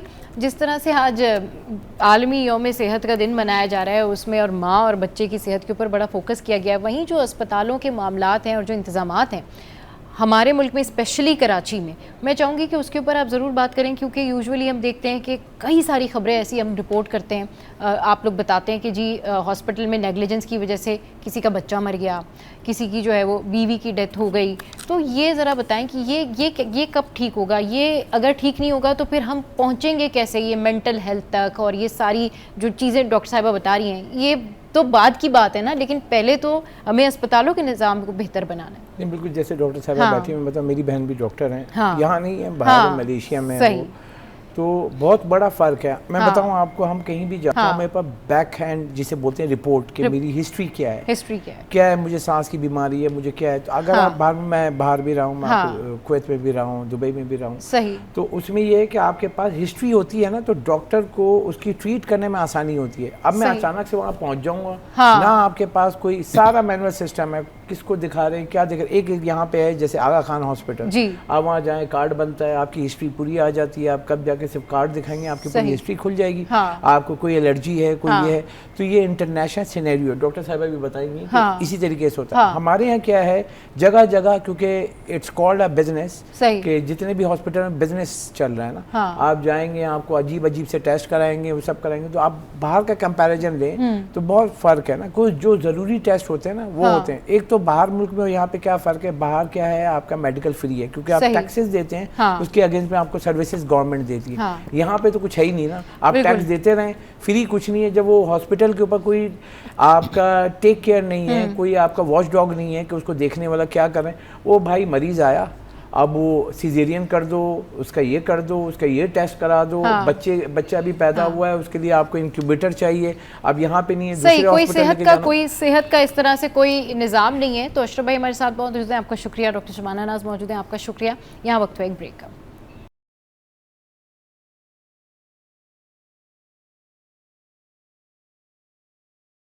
Welcome back. तो जनाब गर्मियाँ आ गई हैं और ये गर्मियाँ जो हैं वो स्किन से रिलेटेड कई सारी प्रॉब्लम्स लेकर आती हैं। किसी को जाती है एक्नी, किसी को जाते हैं रैशेस, किसी की झुर्रियाँ पड़ जाती हैं, किसी को सनबर्न हो जाता है, और इतने सारे मसाइल, और बल्कि ऐसे ऐसे मसले भी आते हैं जो कभी सुने भी नहीं होते कि अच्छा ऐसे भी हो सकता है, ये वाला प्रॉब्लम भी हो सकता है। तो ये सारे मसाइल और इनका हल जानने के लिए आज हमारे पास जो है वो ब्यूटी एक्सपर्ट्स हैं, और हमारे साथ हैं उम्मे राहील और उनके साथ हैं डॉक्टर समिया नासिर। अस्सलाम वालेकुम, वेलकम टू द शो। कैसे हैं आप दोनों? वालेकुम सलाम, अल्हम्दुलिल्लाह। कैसी उम्मे राहील आपकी ईद गुजरी, कैसे रमजान गुजरे? सो के ईद गुजरी? हाँ भाई बहुत थकन हो गई होगी, लकी पीपल, सो रहे हैं लोग।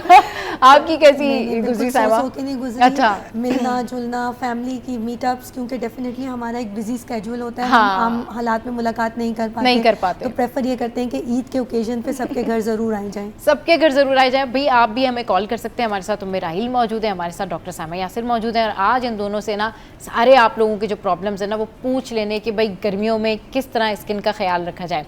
उम्मे राहिल, गर्मियों में सबसे बड़ा इशू ये होता है कि लोगों के पास यूजुअली वो ये होता है कि ये ऑप्शन होता है कि जी सन ब्लॉक लगा लें, बार बार मुंह धो लें, लेकिन उससे भी जो पिंपल्स हैं, एक्नी है, जो सनबर्न है, वो नहीं ख़त्म हो रहा होता। तो इसका ज़रा हल बताएं। देखो, पहली बात है कि हम सिर्फ लगाने पे फोकस कर रहे हैं। अच्छा, हम कितना लगा लेंगे और लगाने से कितना बचा लेंगे, कितना बचा लगाना चाहिए, उसके बगैर गुजारा नहीं है। सही, लगाना एहतियात ज़रूरी है, बट खाना सबसे इम्पोर्टेंट है। पहली गर्मियों में खाना नहीं खाया जाता ना? पहली खाने मतलब सिर्फ खाना ये नहीं कि मुरगन ग़िज़ा है। पहली चीज़ आपको बॉडी को हाइड्रेट रखना है, हाइड्रेट रखना। पानी का इंटेक प्रॉपर होना चाहिए। डिटॉक्स वाटर पी सकते हैं, रिफ्रेशिंग वाटर पी सकते हैं, पीना चाहिए। और उसके साथ गर्मी शुरू हुई है, इमली आलू बुखारे का शरबत है, जौ का पानी है, ये ज़रूर पीना चाहिए। खासकर वो लोग जिनको शिकायत होती है दाने निकलते हैं, एलर्जीज हो जाती हैं, रैशेस पड़ जाते हैं, या स्किन का कलर ख़राब हो जाता है। अगर वो गर्मी के स्टार्ट से ही चीज़ें स्टार्ट कर दें तो उनको प्रॉब्लम ही नहीं आएगी।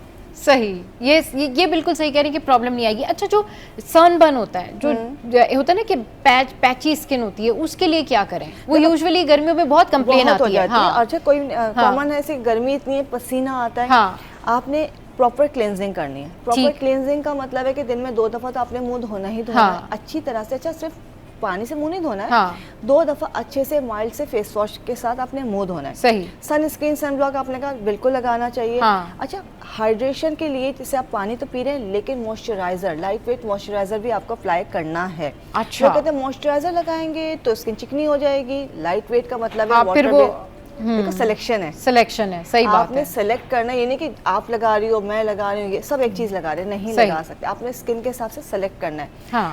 पैचेस पड़ रहे हैं, अगर बहुत से लोग कहेंगे जी हम अफोर्ड नहीं कर सकते, या हमारी आउट ऑफ रेंज है कोई चीज़, तो कोई बहुत महंगी चीज़ जाके नहीं खरीदनी, और उससे बचने के लिए कोई बहुत थर्ड क्लास चीज़ भी नहीं खरीदनी।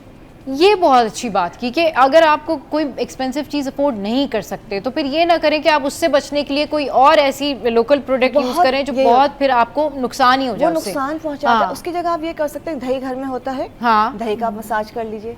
अच्छा, और आपके स्किन, बिल्कुल आपके स्किन पे जो है ना, एक तो आपके वो नहीं होंगे, पैचेस नहीं पड़ेंगे, आपकी स्किन ड्राई नहीं होगी, आपकी स्किन बिल्कुल क्लियर रहेगी। दिन में 1 दफ़ा दही का मसाज कर लें। दूसरी चीज़ जो है आपने ये करना है कि जो भी फ्रूट्स, अभी तरबूज आया हुआ है, तरबूज खा रहे, एक पीस लेके आपने मैश करके पूरे फेस पे लगा लिया, आपकी टैनिंग भी खत्म हो जाएगी, आपका पैच भी खत्म हो जाएगा, आपका रंग भी साफ हो जाएगा। वाओ, मतलब तरबूज लेके आपने उसको, तरबूज है, खरबूजा है, फ्रूट जो है दोनों बहुत अच्छे, फ्रूट सारे अच्छे होते हैं। टैन स्किन के लिए अच्छा है। हाँ, टैन स्किन के लिए अच्छा। उसमें थोड़ा सा आप ड्राई मिल्क ऐड कर लें, जिनको टैनिंग हो गई है, सनबर्न हो गया है, आपने 1 पीस लिया अपना तरबूज का या खरबूजा, दोनों मिक्स कर लिया, और ड्राई मिल्क पाउडर डाला, मिक्स किया, लगाया, मसाज किया और छोड़ दिया। 10 मिनट के बाद वॉश कर लिया। आप कहेंगे कि शायद मैं फेस पॉलिश करवा के आई हूँ। अरे वाह, ये तो बड़ी ज़बरदस्त सी बात बताइए कि भाई ये मतलब अगर तरबूज भी अप्लाई कर सकते हैं, this is very good thing. और ये बात बहुत अच्छी है कि आपने लोकल प्रोडक्ट यूज़ नहीं करनी अगर आप एक्सपेंसिव प्रोडक्ट जो है वो नहीं अफोर्ड कर सकते। अच्छा उम्मे राहिल, बहुत सारे लोगों को ये भी इशू होता है कि भाई ठीक है वो घर धूप में भी बाहर नहीं जा रहे, मतलब वो बहुत ज़्यादा बहुत एहतियात कर रहे हैं, लेकिन उनका एक इशू सबसे ज़्यादा ये होता है कि उसमें उनको अपनी स्किन का ना इस तरह से मेंटेन करना होता है कि जिनका कलर सर्दियों में बड़ा फेयर हो रहा होता है, तो गर्मियों में वो टैन की तरफ आ जाते हैं, क्योंकि वो जाहिर सी बात है जो प्रोडक्ट सर्दियों से यूज़ करते आ रहे होते हैं, गर्मियों में वो बहुत एहतियात करते हैं, बहुत ख्याल करते हैं अपनी स्किन का, लेकिन उसके बावजूद यूजुअली ये हो रहा होता है कि वो कलर उनका हो जाता है टैन। वो अपने कलर को मेंटेन करने के लिए और कलर को उसी लाइन और लेंथ पर रखने के लिए क्या करें? अच्छा बिल्कुल मैं बताती हूँ, पर एक चीज़ क्लियर करूँगी। अभी आपने कहा कि जो महंगी प्रोडक्ट नहीं ले सकते, लेकिन वो हम जैसे लोकल पे ना जाए, मैंने लोकल का लफ्ज़ इस्तेमाल नहीं किया, मैंने इस्तेमाल किया चीप पे ना जाए। चीप पे ना जाए, लोकल देखिए, हम तो लोकल को प्रमोट करते हैं, जैसे कि हर कोई जाके फॉरेन कंट्री से फॉरेन प्रोडक्ट नहीं ले सकता, इंपोर्टेड ब्रांड नहीं ले सकता। अच्छी प्रोडक्ट्स लोकल में मौजूद हैं, लेकिन चीप प्रोडक्ट के chemical based product formula based product उनको ये बहुत अच्छी बात है कि मेरा ये नहीं कि मैं आपसे कह रही कि आप जाके यूएस से प्रोडक्ट लेके आप लोकल ब्रांड को प्रमोट कीजिए, बट सिलेक्शन आपका होना चाहिए। अच्छा, आपने बात की कलर की, देखिए सर्दी में रंग क्यों साफ हो जाता है, हम स्किन को बहुत हाइड्रेट रखते हैं, हम बड़े क्रीम्स लगाते हैं, मसाज करते हैं और स्किन को ना मतलब मॉइस्चराइजिंग बहुत करते हैं, मॉइस्चराइजिंग स्किन हेल्दी हो जाती है, पसीना आता नहीं है, स्किन फ्रेश रहती है, सिर्फ हमने ड्राइनेस को कवर करना होता है। गर्मी आते ही पसीना आता है, हमने सब चीज़ों को छोड़ देना, सब चीजों को छोड़ देना। जब हम सब चीज को छोड़ देते हैं तो हमारी स्किन खराब होना शुरू हो जाती है। पहली चीज, आपने सनस्क्रीन सन ब्लॉक नहीं छोड़ना है। अच्छा, लेकिन उमेराइल बहुत सारे लोग कहते हैं ना कि भाई हम सन ब्लॉक जब यूज कर रहे होते हैं तो वो हमें बहुत ज़्यादा स्वेटिंग हो रही होती है, बाहर जा रहे हैं कुछ भी कर रहे हैं तो वो फिर जो है ना वो तो वैसे ही सन ब्लॉक उसके साथ मर्ज होके वैसे ही खत्म हो जाता है। नहीं, सिलेक्शन करनी है। मैं हमेशा एक ही बात आप सुनेंगे, सिलेक्शन। अब देखिए, आप एक प्रोडक्ट लगा रहे हैं सर्दी में या किसी ठंडी जगह में, आप एकदम कराची में आएंगे जहाँ पे इतनी ह्यूमिडिटी है, आपको पानी बह रहा है, पसीना बह रहा है, आपको सूट नहीं करेगी। आपने किसी से कंसल्ट करना है, अपनी स्किन टाइप चेक करानी और एक अच्छी प्रोडक्ट लेनी है। फिर यही आपको है कि आपको सिलेक्शन बहुत इंपॉर्टेंट है। ओवर द काउंटर आपने उठाएगा, ये बड़ा नाम है इसका, नहीं, आप अच्छी फार्मेसी पे जाएं, किसी डॉक्टर से कंसल्ट करें या फार्मेसी पे जाएं कि मेरा ये प्रॉब्लम है, वो आपको स्किन के हिसाब से प्रोडक्ट दे देंगे। सही। आपको क्रीम सूट नहीं करी, आप जेल में जा सकते हैं, वाटर बेस्ड प्रोडक्ट में जा सकते हैं, आपने ये लगाना है। स्किन का ख्याल आपने वैसे ही रखना है जो सर्दी में रखते थे, प्रोडक्ट चेंज हो जाएगी, बिल्कुल सही कह रही हैं। जैसे मैंने कहा कि मैं एक चीज बताऊंगी कि अभी शुरू हुई है गर्मी, अभी तो बहुत गर्मी आएगी। हम पहले भी एक दफा जिक्र कर चुके हैं, आलू बुखारे इमली का शरबत हमने किया था, लेकिन जौ का पानी, बार्ले वाटर जो है ये बेस्ट है। आपने रात को एक बड़ा जग ले लिया नीम गर्म पानी का, जौ कूट के और उसमें आपने जौ डाल दी और सुबह ये पानी चाहे तो एक जोश दे दें और ये मिल्की वाटर बन जाता है। दिन भर में ये पानी आप पी लीजिए, 4 गिलास भी आप पी लेते हैं तो आपको किसी चीज़ की ज़रूरत नहीं पड़ेगी। सही। डॉक्टर साहिमा हमारे साथ मौजूद है। डॉक्टर साहिमा, आपने सुने ज़बरदस्त बातें उमेराइल ने बताई कि भाई मिनटों में आपका प्रॉब्लम सॉल्व हो जाए। यूजुअली क्या होता है कि लोग डर्मेटोलॉजिस्ट के पास नहीं आते हैं जस्ट बिकॉज ऑफ दैट कि वो अपने घर के टोटके ज़्यादा इस्तेमाल कर रहे होते हैं और ऐसे टोटके जो कि इररेलेवेंट होते हैं, जो कि उन्होंने किसी से ना सुने होते हैं ना कोई कहीं देखा होता है, बस उन्होंने रैंडम किसी सोशल मीडिया पर ऐसे ही रैंडम पोस्ट पे देखा और उन्होंने वो टोटका इस्तेमाल करना शुरू कर दिया और फिर उसके बाद स्किन पे आ जाती है प्रॉब्लम, ऊपर से गर्मी भी होती है। तो इस तरह की स्किन जो कि ट्रीट होने के बाद किसी बैड पैच पे चले जाए या फिर उसकी जो क्वालिटी है वो बहुत ज़्यादा मुतासिर हो, गर्मियाँ हो, एक्नी हो, ऐसे पेशेंट्स के लिए आप क्या कहेंगी, इनका ट्रीटमेंट क्या होता है और क्या करना चाहिए इनको? बिल्कुल, मैं डॉक्टर उमेराइल की बात को कंटिन्यू करूँगी कि लगाने से ज़्यादा खाने पे फोकस करें। अल्लाह ताला ने नेचुरली गर्मियों के मौसम में वो सारी चीज़ें रखी हैं जो हमारा वाटर कंटेंट को इम्प्रूव करती हैं। जैसे क्यूकम्बर का इस्तेमाल, जितना आप खीरे का इस्तेमाल कर सकते हैं अच्छा है, वो आपकी स्किन को डिटॉक्स भी करेगा, फ्रेशनेस भी लाएगा, मिनरल्स की रिक्वायरमेंट को स्किन के लिए पूरा करेगा। इसके अलावा तरबूज का इस्तेमाल, करेले का juice is very good for the skin. सही, क्योंकि वो डिटॉक्स कर रहा होता है डायरेक्टली। लेमन, जिंजर, मिंट, इनका जूसेस बहुत अच्छे इफेक्टिव रहते हैं, ये सब डिटॉक्स भी करते हैं और साथ साथ आपको हाइड्रेशन भी दे रहे होते हैं। तो टेक्निकली हाइड्रेशन पे अपनी फोकस करें तो डेफिनेटली जब आपकी स्किन की हाइड्रेशन इंप्रूव होगी तो आपकी स्किन का texture, quality, fine lines, age spots, इन सब चीज़ों में कमी आना शुरू हो जाएगी। जहाँ तक बात है पैचेस की या स्किन टेक्सचर की, तो डेफिनेटली सीजन के साथ साथ स्किन का टेक्सचर चेंज होता है। इट्स नॉट कि जो प्रोडक्ट्स हम सर्दियों में यूज़ कर रहे हैं वही प्रोडक्ट्स गर्मियों के मौसम में भी हमारी स्किन पे सूटेबल है। सन ब्लॉक से बिल्कुल पसीना भी आएगा आपको, because sun block already design किया गया है एक मीडियम टेम्परेचर्स के लिए। सही, इट्स नॉट डिज़ाइन कि आप इसको लगा के धूप में जाएंगे। पसीना आना इज़ अ नेचुरल थिंग, इसका काम ही नहीं है पसीने को अवॉइड करना या प्रिवेंट करना। और ना हम चाहते हैं कि आपके स्वेट ग्लैंड्स को डैमेज किया जाए, पसीने को रोका जाए। पसीने को रोकने के लिए मुख्तलिफ ट्रीटमेंट्स अवेलेबल हैं। हाँ, एक नॉर्मल पसीना होता है कि आप गर्मी में खड़े हैं, धूप में खड़े हैं और आपके चेहरे पे पसीना आ रहा है, विच इज़ ओके। बट हाँ, अगर आपको बैठे बैठे किसी भी जगह पे अगर किसी को बहुत ज़्यादा स्वेटिंग हो रही है, पसीना आ रहा है, ऊपर से गर्मी भी है और फिर उसने बाहर भी जाना है, धूप का भी काम है, स्टूडेंट है, कोई कोई जॉब करता है कैन पे, तो वो क्या करे? उसके लिए मल्टीपल ट्रीटमेंट्स अवेलेबल हैं। अच्छा। जैसे carbon peel is the treatment, हाँ। जिसमें हम कार्बन को अप्लाई करते हैं फेस पे, हाँ। एंड फिर लेजर के साथ उसको रिमूव करते हैं। उसका बहुत अच्छा पर्पस ये होता है कि वो आपके पोर्स को टाइट करता है, हाँ। ऑयल को कंट्रोल करता है। जब ये दो चीजें सेटल डाउन होती है तो ऑटोमेटिकली स्वेटिंग भी कम हो जाती है एंड ऑयल की प्रोडक्शन भी कम हो जाती है। बेसिकली गर्मियों में जो ज्यादा प्रॉब्लम होती है ना, वो ऑयल की प्रोडक्शन से होती है। जैसे ही हम सन ब्लॉक लगाते हैं, थोड़ी सी स्किन ऑयली है, थोड़ा सीबम प्रोड्यूस होता है, तो वो स्टिकी और शाइनी सा हो जाता है, जो हमें बहुत ऑकवर्ड फील कर रहा होता है। बिल्कुल हमें सिलेक्शन ऑफ स्किन के हिसाब से ही सिलेक्शन ऑफ सन ब्लॉक करना चाहिए। अगर आपकी ऑयली स्किन है तो you should go for water based, gel based sun block. अगर आपकी ड्राई स्किन है तो go for cream based sun blocks. सही। अगर आपका बहुत ज़्यादा एक्सपोजर है फील्ड वर्क में, जैसे आप कोई ट्रैफिक पुलिस में या कहीं कोई ऐसा आपका जॉब डिस्क्रिप्शन है कि सिविल इंजीनियर, क्योंकि लोगों को ना साइमा क्या चाहिए होता है, इंस्टेंट सोल्यूशन चाहिए होता है। अब जैसे अगर कोई सुने कि जी पसीना रोकने के लिए ट्रीटमेंट, नहीं भाई, अब कौन जाएगा ट्रीटमेंट करवाएगा, ये तो फिर वो होता है कि यूजुअली लोग ये कहते हैं नहीं ये तो बेकार है। हालांकि अगर वो इस तरफ आ जाए तो उनको फायदा ही है, लेकिन वो लॉन्ग टर्म फायदा नहीं देख रहे होते। मेरा आप अग्री करेंगी इस बात से? लोगों को इंस्टेंट चीजें चाहिए। किसी की मंगनी हो रही है, उम्मे राहिल मुझे गोरा कर दें, किसी की शादी हो रही है, उम्मे राहिल मेरे साथ जो है ना बस मुझे फौरन से आपने ऐश्वर्या राय बना देना है। तो वो ये इस तरह से हो रहा होता है।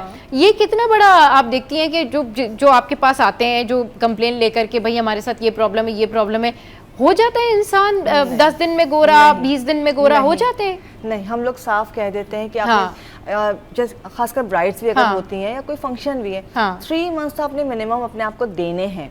और अगर बहुत कोई ऐसा इशू है कि बहुत आपकी जो है ना क्रॉनिक पिगमेंटेशन है या एक्नी प्रोन स्किन है, तो आप ये रातों रात सही नहीं हो सकता।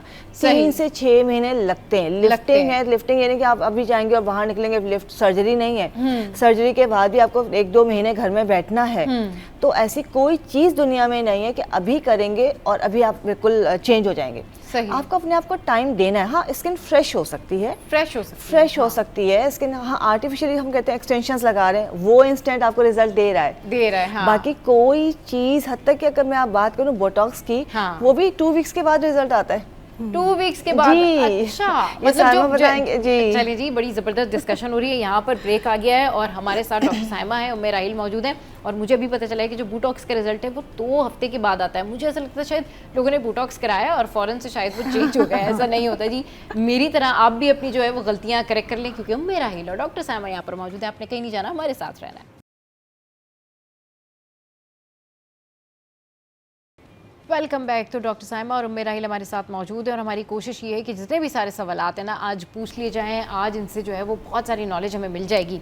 अच्छा, जिस तरीके से अभी हम लोग ब्रेक के लिंक में बात कर रहे थे, ग्लास स्किन हो गई, इसके अलावा जो है वो कोरियन स्किन हो गई और फिर बोटॉक्स, और उम्मे राहिल कह रही थी कि कोई एक और टिप भी है हेल्थ की जो वो हमारे साथ में शेयर करेंगी। पहले आप कंटिन्यू कीजिए, फिर मैं डॉक्टर साइमा से जो है ना ग्लास स्किन की जो मैं बात कर रही थी। अच्छा, जैसे भी साइमा आप डिस्कस कर रहे थे, देखिए जैसे कहा कि एक टर्म है ये, बट ऐसा नहीं है। आपकी स्किन अगर हेल्दी है, स्किन का फ्लॉलेस होना, पोरलेस होना, ये हेल्दी स्किन की निशानी है। यहाँ पे भी आपको ऐसी स्किन नजर आएंगी जो कि बिल्कुल स्मूथ और फ्लॉलेस होती है बगैर किसी ट्रीटमेंट्स के। लेकिन अगर मैं अपनी पुरानी बात करूँ, उस वक्त कोई नहीं था कि ग्लास स्किन क्या होती है, फेशियल्स क्या होते हैं, कुछ नहीं पता। मैं कॉलेज लाइफ की बात कर रही हूँ कि लोग मेरी स्किन को छू के देखते थे कि ये शीशे की तरह चमकती कैसे। सही। तो मतलब हमें समझ में नहीं आता क्या हो रहा है, क्यों है। सबकी स्किन ऐसी होती है। हाँ। लेकिन वो एक केयर होती है। अगर आप स्किन केयर कर रहे हो, आपका खाना पीना अच्छा है, हाँ। हाइड्रेशन अच्छी है, आपकी स्किन हेल्दी है, स्किन का बैरियर डैमेज नहीं हुआ है, तो आपकी स्किन नेचुरली जो है ना टाइट होगी, प्लम्प होगी और ग्लॉसी होगी। उसको अब हमने नाम दे दिया ग्लास स्किन, कि वो कोरियन, ऐसे कि वो लोग सी फूड कितना खाते हैं। लोगों को लगता है कि जो ग्लास स्किन है ना वो पता नहीं उसका कोई ट्रीटमेंट है, वो पता नहीं किस तरह की हो जाती है, वो बिल्कुल ऐसे जैसे आपने हाथ लगाया तो बिल्कुल वो चमक रही है जगह, और वो नहीं, वो देखिए सब अब की बात है। हम अपने पास्ट में जाएंगे, नानियों दादियों की बात करें, उनकी स्किन आज भी बहुत अच्छी है हम लोगों से।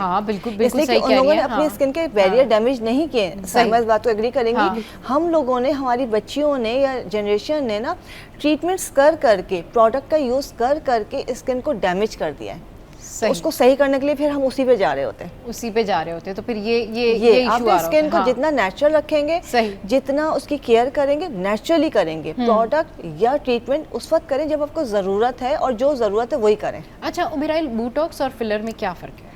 देखिए ये बहुत लंबी बहस हो गई। मैं तो यही कह रही होती कि भाई अब तो ये आउटडेटेड चीज़ें हो गई हैं, इतने एडवांस ट्रीटमेंट्स आ गए, इन्वेजिव ट्रीटमेंट्स इतने ज़्यादा हैं, साइमा बताएंगे कि हमें इनकी ज़रूरत भी नहीं है अब।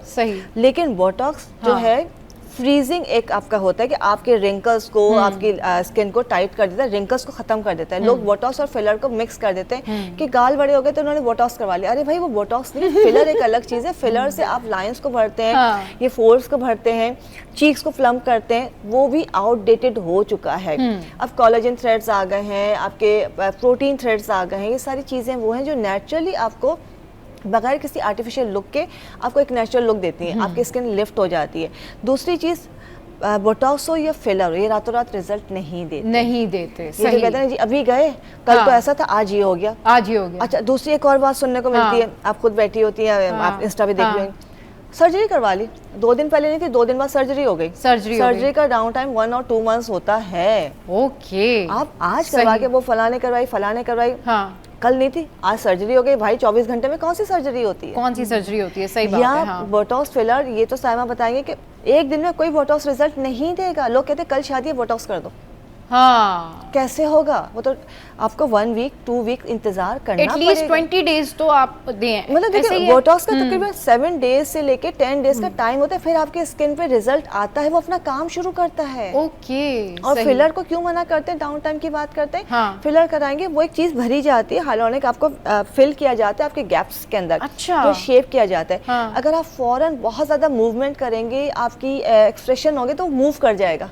सही। तो ये फिर आपको साइमा बताएंगे, इन चीज़ों का ख्याल रखना बहुत ज़रूरी है। साइमा, आपके पास जो है वो ये कहना चाहिए कि एक बड़ा और इशू आया है कि भाई ये जो मेरा हिल, अगर आप फिलर करवाते हैं और बहुत ज़्यादा आप मूव करते हैं, अपना फेस की मूवमेंट करते हैं, तो वो वैसे ही शेक कर जाता है, तो ये क्या इशू है? ये तो फिर लोग किस तरह इसको मैनेज करते हैं? अभी थोड़ी देर पहले आप बात करनी थी साइड इफेक्ट की कि कौन सा ऐसा ट्रीटमेंट है जिसके साइड इफेक्ट नहीं है।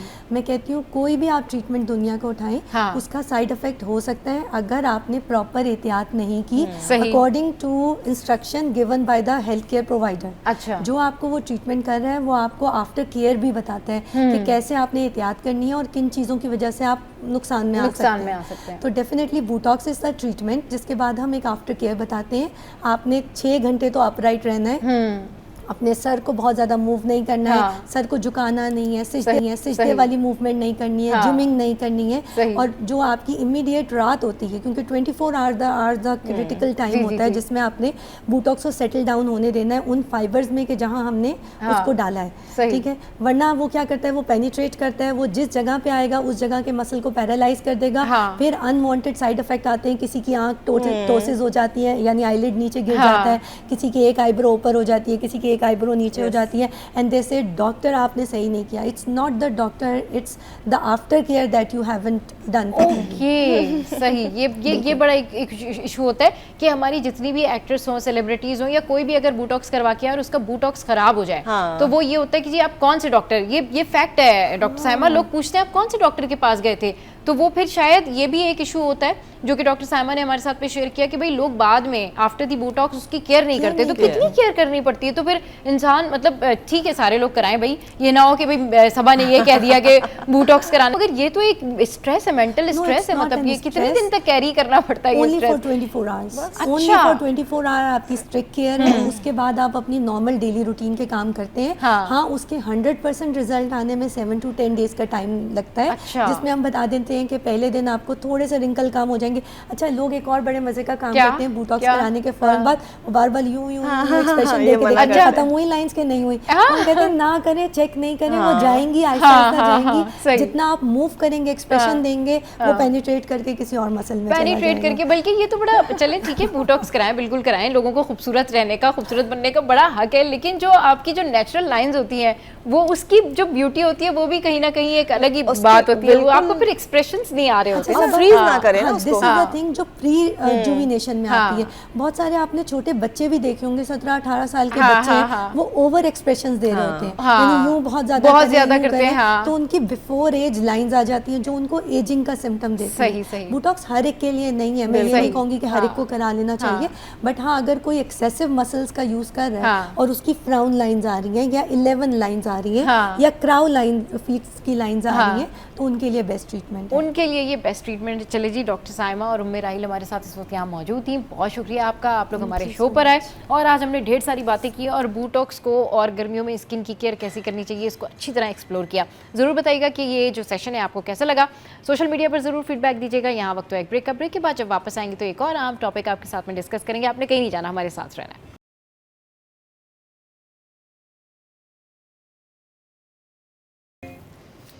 Welcome back. तो भाई गर्मियों में सबसे ज़्यादा जो ज़रूरत पड़ती है ना कि आप स्किन केयर कर रहे होते हैं और फिर उसके बाद आप कहीं साया ढूंढ रहे होते हैं, कहीं सुकून ढूंढ रहे होते हैं, पीस ढूंढ रहे होते हैं। और फिर इस दौर में जबकि कराची हाइट्स लोड शेडिंग से ऑलरेडी परेशान है, तो इस सारी सूरत हाल में फिर आपको लगता है कि कोई ऐसी जगह हो, कोई हवादार जगह हो, कोई पीसफुल जगह हो जहाँ जाकर आप बैठ जाएँ। तो फिर आपको लगता है कि दरख्त होने चाहिए, कोई गार्डन होना चाहिए, कोई ऐसी जगह होना चाहिए जहाँ पर आप बैठ के ठंडी हवा खा लें, या फिर सायेदार जगह में बैठ के आप किसी दरख्त के नीचे, उसके साए के नीचे बैठ के ठंडी हवाओं से महसूस हो सकें। लेकिन यूजुअली हम देखते हैं कि लोगों में जो प्लांटेशन का रुझान है वो बहुत कम हो गया। इनफैक्ट ये जो प्लांट्स होते हैं ये न सिर्फ आपकी जहनी सेहत के लिए बेहतर होते हैं, इसके अलावा ये आपके घर को भी खूबसूरत रखते हैं, ये आपकी मेंटल हेल्थ के लिए भी बहुत अच्छे होते हैं। अगर आप अपने किचन गार्डन को बहुत अच्छा खूबसूरत बनाना चाहते हैं तो वो आपकी हेल्थ के लिए बड़ा अच्छा है कि आप गर्मियों में इस तरह से उसको मेंटेन करते हैं। आपके घर के बाहर अगर कोई क्यारी है या कोई जगह है जहाँ पर आप प्लांटेशन करते हैं तो ये एक बड़ा अच्छा आइडिया होता है गर्मी से अपने आप को महफूज रखने का, पीसफुल जगह पर बैठने का। तो इस पर बात करने के लिए कि इसकी कितनी अहमियत है और ये शजरकारी की हमारे दीन में भी बड़ी अहमियत है, तो किस तरीके से इसको मेंटेन किया जा सकता है, क्या छोटी महदूद जगह पर भी प्लांट्स लगाए जा सकते हैं, क्योंकि यूजुअली बहुत सारे लोग फ्लैट्स में रहते हैं, बहुत सारे लोग जो है वो ऐसे घरों में रहते हैं जहाँ पर कोई जगह नहीं होती। तो इस पे ओवरऑल बात करने के लिए हमारे साथ मौजूद हैं माहिर माहौलियात तौफीक पाशा साहब और उनके साथ हैं सोशल वर्कर सकीना ज़फ़र। अस्सलाम वालेकुम, वेलकम टू द शो। कैसे हैं आप दोनों? ठीक है सर आप?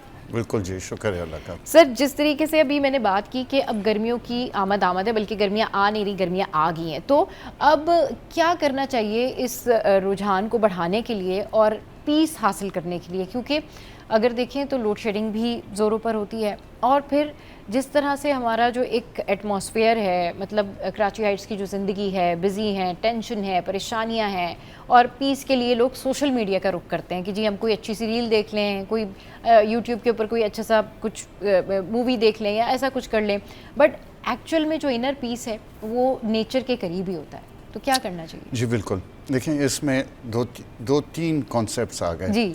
एक तो आप अपनी पर्सनल स्पेस को ब्यूटिफाई करते हैं, खूबसूरत बनाते हैं, हाँ। तो दूसरा है गर्मी जी, गर्मी। तो अगर आप गर्मी से स्टार्ट करें तो हमारा जो शहर है अब इसमें ग्रीन स्पेसेस और दरख्त बहुत कम हो गए हैं। सही। और ये एक ऐसी चीज़ है जिसको चेंज करना एक लॉन्ग टर्म प्लान है। सही। ठीक है जी, हमें कोशिश करनी चाहिए कि कोई भी दरख्त हाँ। कटे ना। ठीक। कोई भी दरख्त कटे ना, हाँ। और हर इंसान, अगर कराची की आबादी आप 2.5 करोड़ 3 करोड़ जो भी समझते हैं, तो हर साल हमें कम से कम हर बंदे के नाम का एक दरख्त लगना चाहिए। सही। अगर आप चाहते हैं कि कराची का मौसम चेंज हो जाए तो आज हमें करोड़ों नहीं अरबों दरख्त लगाने की ज़रूरत है आज। सही। और उसको भी 25 से 40 साल लगते हैं एक जगह की इन्वायरमेंट को चेंज करते हुए। याद रखें कि इस वक्त माहौलियाती तब्दीली जो हुई है उसकी वजह से भी बहुत हीट हमारी डेवलप हो रही है। सही। इस वक्त हम पाकिस्तान में एक ड्राउट से गुजर रहे हैं, खुशहाली से जी, और उसकी वजह से हीट का इंडेक्स और भी बढ़ जाता है। सही। तो हम आगे जो दिन देख रहे हैं वो बहुत सख्त गर्म दिन देख रहे हैं। सही। एक्सट्रीम हीट देख रहे हैं हम। सही। दूसरा ये है अपनी खूबसूरती, अपने माहौल को खूबसूरत करना। हाँ। और जो आप मेंटल वेलनेस की बात कर रही हैं, जी। वो तो आप एक छोटा सा पौधा भी लगा देते हैं ना जी। उसका असर आपके मेंटल वेलनेस पर होता है। खूबसूरती, आप टेबल, कुर्सियाँ, दूसरी चीज़ें, वाजेस, खूबसूरत तस्वीरें, ये वो लगा दें। हाँ। लेकिन एक पौधा आप उस स्पेस में रख दें तो वो जगह जिंदा हो जाती है। That is the difference. बिल्कुल, बहुत खूबसूरत बात की कि हर शख्स को अपने नाम का एक दरख्त ज़रूर लगाना चाहिए और दरख्त लगाना सदका जारिया भी है। सकीना, आप हमारे साथ मौजूद हैं, ये बताएं कि शजर कितनी अहमियत है। प्लांटेशन न सिर्फ एनवायरनमेंट के लिए बल्कि आपका जो एक इनर पीस और आपका जो एक थॉट प्रोसेस होता है ना, उसको भी बड़ा बैलेंस करता है। एग्जैक्टली। लॉन्ग टर्म प्रोसेस में यूजुअली वी कैन से कि हमारे पास बहुत सारे ऐसी चीज़ें होती हैं कि जो हम कर सकते हैं, जिसमें आपकी प्लांटेशन है या फिर आपने अपने घर में जो है वो पौधे लगाए हुए हैं। शॉर्ट टर्म प्रोसेस में सकीना लोग ये करते हैं कि शॉर्ट टर्म प्रोसेस ये होता है कि कितनी दफ़ा आप एसी ऑन कर लेंगे, फिर जब आप एसी बंद करते हैं तो फिर आपको वही गर्मी महसूस होती है। Exactly. वही तपिश महसूस होती है। अपार्ट फ्रॉम दैट, आप हर चीज़ को अगर ट्राई कर लें, लेकिन नेचर का मुकाबला जो है ना वो किसी चीज़ से नहीं किया जा सकता। जब आप दरख्त की छाँव, ठंडी ठंडी छाँव के नीचे बैठे होते हैं और आप ये फील करते हैं कि ये जो कुदरती हवा है, ये जो छाँव है, ये एक अल्लाह ताला की नेमत है, और ये जो जिस दरख्त के नीचे आप बैठे होते हैं वो दरख्त आपने लगाया होता है, तो आपको और ज़्यादा खुशी हो रही होती है। तो कितना ज़्यादा इन्वायरमेंट के अंदर अहम किरदार अदा करते हैं दरख्त। सबसे पहले तो थैंक्स फॉर हैविंग मी। अच्छा, अकॉर्डिंग टू रिसर्च, ग्रीनरी जो है वो आपके हार्मोन्स, जो गुड हार्मोन्स होती है, वो काफ़ी रिलीज़ करती है, जिसका जो असर होता है वो इंसान के दिमाग और जिस्म पे होता है, एज वी ऑल नो। तो अच्छा, सवाल ये है कि दरख्त तो मेरे ख्याल से बहुत ज़्यादा मुहिम चलती रहती है कि शजरकारी की मुहिम चलती रहती है। हाँ, बहुत सारी। हाँ। मगर उसकी जो देखभाल है, हाँ, आफ्टर केयर होती है उसकी, हाँ, वो क्यों नहीं होती, अमल में आती। कितने सारे दरख्त जो हमारी नज़रों के सामने हम जा रहे होते हैं, एक गाड़ी आती है, कट आउट करते हैं, ले जाते हैं, जो वो ग्रो कर रहे होते हैं और काफ़ी वो हमारे लिए फ़ायदेमंद होते हैं, मगर हम देख रहे होते हैं। तो सबसे पहले तो देखें जो दरख्त लग चुके और वो ग्रो कर चुके, तो उसका क्या हमें इम्पैक्ट मिल रहा है, उसको देखना चाहिए। और जो लगा रहे हैं उसको जो है वो कट आउट क्यों कर देते हैं जब वो सही हो जाते हैं। और दूसरी मैं एग्जांपल एक आपको ये देना चाहूँगी कि जैसे फॉर एग्जांपल हमारे पास ये मोबाइल है, हाँ, हम इसे चार्ज करते हैं, चार्ज होता है, ज़रूरत है। इसी तरह एनवायरनमेंट को भी चार्ज होने की ज़रूरत है। वो दरख्त के लगाने से ही वो एनवायरनमेंट जो हमारा है वो चार्ज होगा। तो उसके लिए हमें तरीक़ेकार ये अपनाना होगा कि हमारी यंग जनरेशन जो है, जो कि स्कूल में है, जो कि ग्रो कर रही हैं, हाँ, उनको हमें सिखाना होगा, उनको ये सिखाना होगा कि फॉर एग्जांपल हम तो बहुत ज़्यादा पार्टीज़ करते हैं, फैंसी पार्टीज़ होगी, ड्रेस पार्टीज़, माँ बाप से कह रहे होते ये ले आएँ, आप वो ले आएँ, तो वाई नॉट हम ये कहते हैं कि एक प्लांट लाएँ, उससे आप बच्चे को कहें कि ये आपका दोस्त है, इसका आपने नाम रखना है, इसका आपके खाने पीने का ध्यान रखना है, और जब वो ग्रो प्रॉपर कर जाएगा तो उस पर आपको सर्टिफिकेट या कोई गिफ्ट दिया जाएगा।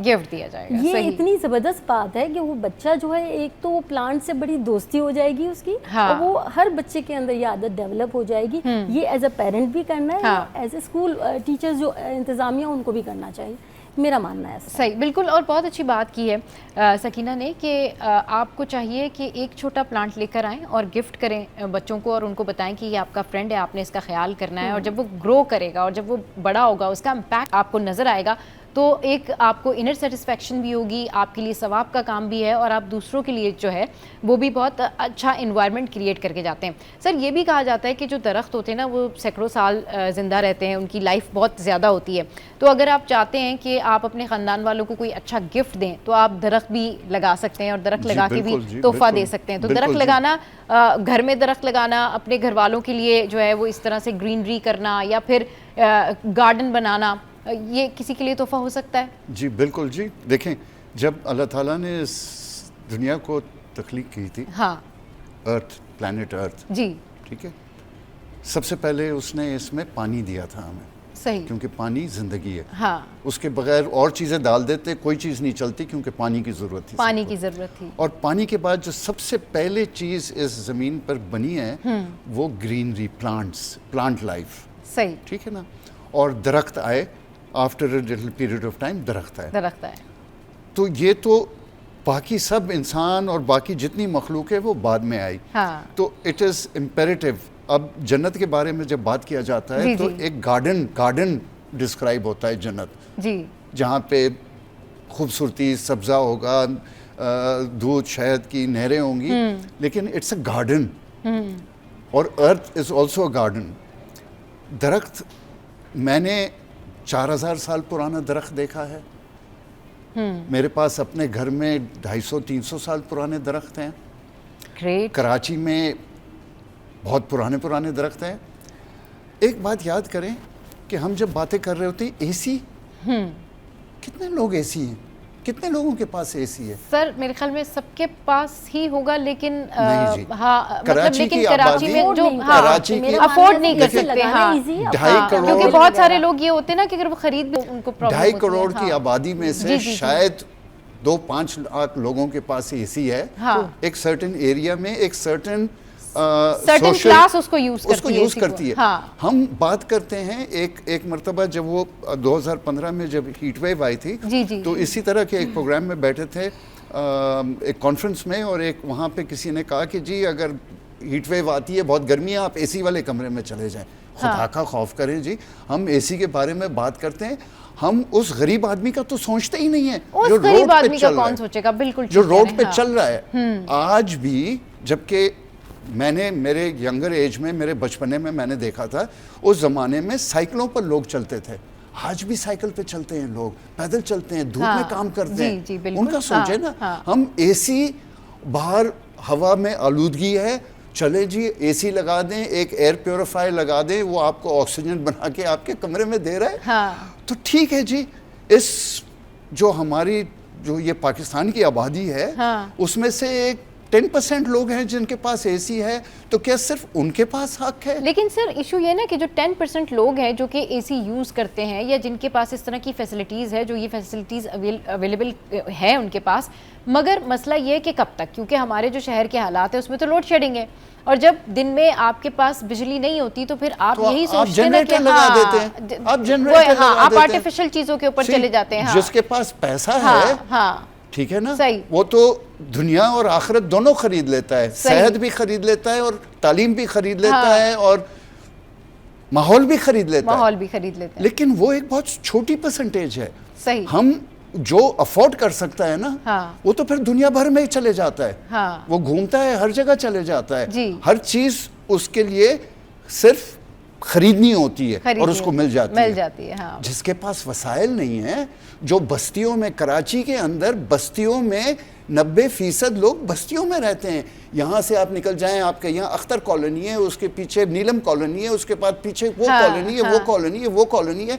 आप सोचें जिनकी छतें एस्बेस्टॉस की बनी हुई हैं, उनको क्या गर्मी नहीं लगती है? वो इंसान नहीं है। सो हमें उनका भी सोचना चाहिए, और डेफिनेटली जो शजरकारी की अहमियत है वो बहुत ज़्यादा है, क्योंकि ये एक तरीके का सदका जारिया भी है, और इससे इन्वायरमेंट जो है वो आपका बेहतर होता है और आप अपने इनर स्पेस को भी ब्यूटीफाई कर सकते हैं। यहाँ वक्त एक ब्रेक के बाद जब वापस आएंगे तो प्लांटेशन के बारे में मज़ीद बात करेंगे कि कौन से प्लांट जो है वो घर में लगाने चाहिए, और क्या मनी प्लांट लगाने से वाकई पैसे आते हैं। एक ब्रेक के बाद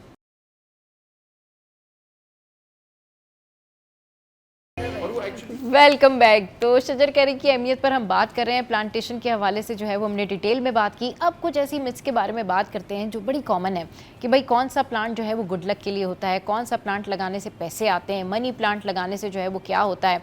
तो ये बहुत सारे ऐसे प्लांट्स हैं, कोई चाइनीज़ प्लांट है वो लगाने से जो है वो बहुत ज़्यादा लाइफ आपकी किस्मत जो है वो चेंज हो रही होती है। इस तरह की बहुत सारी मिथ्स हैं जो कि आज हम क्लियर करते हैं। सर ये बताएं कि जिस तरह मैंने जिक्र किया कि बहुत सारी मिथ्स हैं, तो क्या मनी प्लांट लगाने से वाकई पैसे आ जाते हैं? लोगों ने बड़े शौक से किचन में, घर पे, किसी कॉर्नर में बड़े शौक से पौधे लगाना चाहिए, लेकिन ये मनी प्लांट बड़े शौक से उन्होंने लगाया हुआ। वो एक्चुअली मिथ ये है कि आप कहीं से चोरी करके ले आए मनी प्लांट तो उससे आपको पैसा आएगा। लेकिन अब उसको देखें, जितनी भी ये मिथ्स और ओल्ड वाइफ्स टेल्स है ना, जैसे कहते हैं कि जी घर में कैक्टस नहीं रखना चाहिए, ठीक है, कैक्टस नहीं रखना चाहिए। उसकी वजह क्या है? उसकी वजह असल में ये है कि कैक्टस है, अगर आपके घर में छोटे बच्चे हैं वो हाथ लगाएंगे कांटा लग जाएगा। ये नहीं है कि वो बदशुगनी है या उससे बैड लक आएगा। नो, आप अगर घर में प्लांट लगाएंगे तो आपके घर में ऑक्सीजन बन रही होगी, आपकी सेहत सही होगी। देखिए, जब अंग्रेज ने तरक्की करनी शुरू की तो उसने 2-3 चीजें की। वो जमीन से उठ के कुर्सी पर बैठ गया, उसने हर काम करने के लिए औजार बनाया, और उसने सफाई रखी। सफाई रखने से बीमार कम हुआ तो छुट्टी नहीं करनी पड़ी, प्रोडक्टिव रहा, पैसे भी बचे जो डॉक्टर दवाई पे खर्च करते हैं।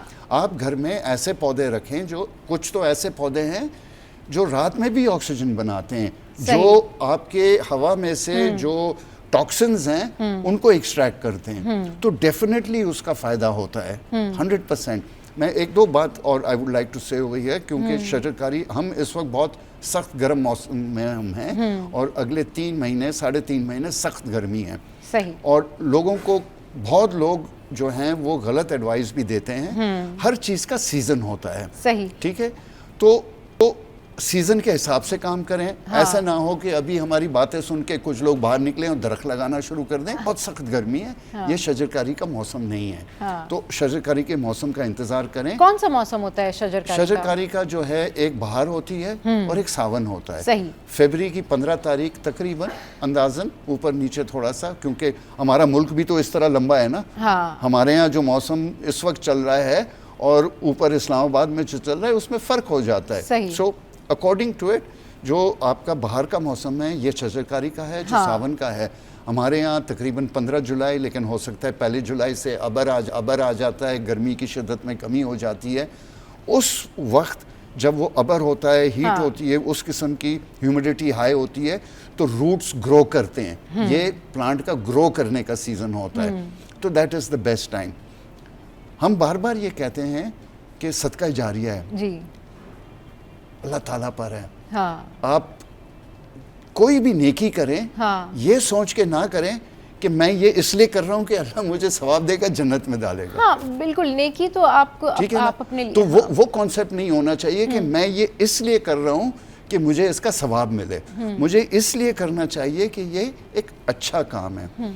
दूसरा मैं ये कहूँगा कि घर के अंदर, लेकिन अल्लाह ताला नेकियां जाया नहीं करता। आपका जो भी थॉट होगा तो अल्लाह ताला आपको हर नेकी का बदला नेकी से ही, बिल्कुल। बट इट शुड, उसकी जो आपकी जो नियत होनी चाहिए ना, वो एक अच्छा काम करने की होनी चाहिए। अच्छा, घर के अंदर तो हम दरख्त नहीं लगा सकते हैं, हम पौधे लगाते हैं, अच्छे बड़े पौधे भी लगा सकते हैं। लेकिन अब किसी का घर छोटा है तो वो किस तरह से वहाँ पर प्लांटेशन? आप बिल्कुल छोटा, अगर आप देखें आपके किचन में, आप एक गमले में थोड़ा सा धनिया उगा के रख लें। अच्छा, विंडो सिल के ऊपर जहाँ पे धूप आ रही है, पुदीना का पौधा रख दें। आपके पास बैल्कनी है, उसमें 4 पौधे रख दें।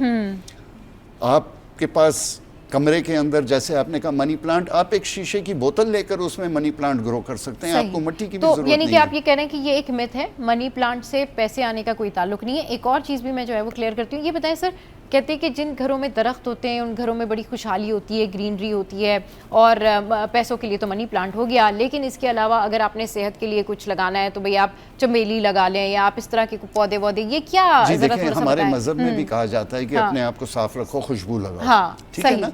अब आप चमेली लगाते हैं, मोतिया लगाते हैं, रात की रानी लगाते हैं, खुशबूदार दरख्त लगाते हैं, तो आपका माहौल में खुशबू फैलती है, बेहतर हो जाता है। आप वो वाली चीजें लगाएं जिसमें सिर्फ आपका नहीं फायदा हो रहा हो, माहौल का भी फायदा हो। छोटे छोटे जिसमें फल लगते हैं वो लगाएं ताकि परिंदों को भी मिलें। कभी कभार कोई बेर का दरख्त लगा दें ताकि गिलेरी जो है शहतूत नहीं खाएगी। सही। गिलेरी बेर के पीछे जाएगी जिसमें अंदर सख्त बीज होता है। ठीक है ना। जब आप दरख्त लगाते हैं, साया होता है, जगह ठंडी होती है, धूप से गर्म नहीं होता है, हवा भी ठंडी होती है। हमारी इतनी सारी बाउंड्री वॉल्स हैं। सही। आप बाउंड्री वॉल के नीचे कोई एक क्रीपर लगा दें, बेल लगा दें, जो आपकी बाउंड्री वॉल को कवर कर देगा। देखने में भी खूबसूरत, ऑक्सीजन भी बनाएगा और उस बाउंड्री वॉल को गर्म होने से रोकेगा। ठीक है। दरख्त, जब हम शजरकारी की बात करते हैं, अपनी जगह देखकर दरख्त को चूज करें। ये नहीं कि हर कोई कह रहा है कि जी। अच्छा, आपने कहा कि फैब के मंथ में शजरकारी करनी चाहिए। कौन से दरख्त का इंतखाब करना चाहिए जो इजीली लोगों के लिए आसान हो, उसको जगह की निस्बत से? अच्छा, आपके पास जगह छोटी है, अल्लाह ताला ने हमें 3 ज्यादातर लोग ये करते हैं, दरख्त लगाते हैं, नीम का दरख्त सबसे ज्यादा जो है वो लगाते हैं, उनको लेकिन आसान। अब ये देखें कि कुछ अरसे से नीम के ऊपर एक बड़ी मुहिम चली हुई है। अच्छा। लेकिन ऐसे ना हो कि आपके शहर में सिर्फ नीम का दरख्त हो। हाँ बिल्कुल, ठीक है। हाँ। आपने मिक्सचर रखना है, हर किस्म के दरख्त रखने हैं, और जगह की निस्बत से ये ना हो कि 10 साल के बाद 15 साल के बाद आप कहें ओहो ये तो बहुत बड़ा हो गया इस जगह के लिए, हाँ। और आपको वो दरख्त काटना पड़ जाए। अल्लाह ताला ने हमें छोटे साइज के भी दरख्त दिए हैं, मीडियम साइज के भी दरख्त दिए हैं, और तनावर दरख्त भी दिए हैं, फैलने वाले दरख्त दिए हैं, एलोंगेटेड दरख्त दिए हैं। अशोक है, उस तरह दूसरे पौधे दरख्त हैं जिनकी वर्टिकल ग्रोथ होती है, सही, किसी की स्प्रेडिंग होती है। हाँ। तो जगह की निस्बत से सही, आपका एरिया कैसा है, आपकी सड़क कितनी चौड़ी है, उसके हिसाब से दरख्त लगाएं, ताकि आपने जो मेहनत की और जो दरख्त लगाया और उसको पाला वो भी जान हमारी गलती से उसको कटना नहीं चाहिए। सही, बिल्कुल। अच्छा सकीना, ये बताएं कि बीइंग अ सोशल वर्कर आप कितनी अवेयरनेस देती हैं लोगों को, कितना बताती हैं कि भाई ये प्लांटेशन ज़रूर करनी चाहिए। प्लांटेशन न सिर्फ आपके माहौल के लिए, आपकी स्किन के लिए, आपकी ब्रीदिंग के लिए, आपकी मेंटल जो है वो हेल्थ के लिए वो बहुत ज़्यादा इंपॉर्टेंट होती है। बिल्कुल, देखिए हमारा बीइंग सोशल वर्क तो मैं वर्कर तो हूँ ही, मैं सोशल एक्टिविस्ट भी हूँ, सोशल इश्यूज़ पे बात करती हूँ। तो मेरा हर जगह यही पैगाम होता है। बाकी एक्टिविटीज़ जो होती हैं प्लांट्स वगैरह की, उसमें भी हम हिस्सा लेते हैं। और कहना यही होता है, देखिए माहौल को सबसे पहले, जैसे भी एसी की बात हो रही थी, जब एसी हम यूज़ करते हैं, जितना ज़्यादा यूज़ करेंगे तो उसकी जो हवा जा रही, जो आउटर से हवा निकल रही है, वो माहौल के लिए कितनी खतरे वाली बात है। ये भी तो आप देखें ना, जितने एसीज लगेंगे उस पर जो बाहर, जैसे फॉर एग्जांपल गाड़ियाँ चलती है, उसका धुआं होता है, वो हमारे माहौल के लिए अच्छा नहीं है। ऑब्वियसली फैक्ट्रीज़ का होता है जिसपे हमारा कोई चेक एंड बैलेंस नहीं चल रहा होता। अब जितने एसी लगेंगे, अब क्यों ना हम दरख्त उगाएं। जब दरख्त उगाएंगे तो ऑक्सीजन भी आएगी और क्लियर करेगी माहौल को। बस कहने का मकसद ये है कि अवेयरनेस देना हमारा काम है। और जहाँ तक ये बात हुई कि गरीब जो इंसान होते वही वो दरख्त काट के अपने घर की खाना पका रहे थे जिनके यहाँ गैस नहीं होती है। अब ये देखें ना, ये भी एक गरीब गुर्बत है बिल्कुल, मगर उसको यूटिलाइज कैसे करना है ना, वो भी उनको सोचना चाहिए। चलिए जी, सकीना हमारे साथ मौजूद थी और तौफीक पाशा साहब हमारे साथ मौजूद थे। आप दोनों का बेहद शुक्रिया। और आज का शो आपको कैसा लगा ये आप ज़रूर बताएंगे हमारी सोशल साइट पर। इसका फीडबैक देना आपने बिल्कुल भी नहीं भूलना है। दरख्त की अपनी बहुत अहमियत है, तो ज़रूर प्लांटेशन कीजिए, अपना भी ख्याल रखिए, इर्द गिर्द के लोगों का भी ख्याल रखिए, और जगह का इंतखाब कीजिए कि कौन सी जगह कौन से दरख्त लगाए जा सकते हैं। तो हंसते रहिए, मुस्कुराते रहिए और देखना मत भूलिए। Keep watching city at 10।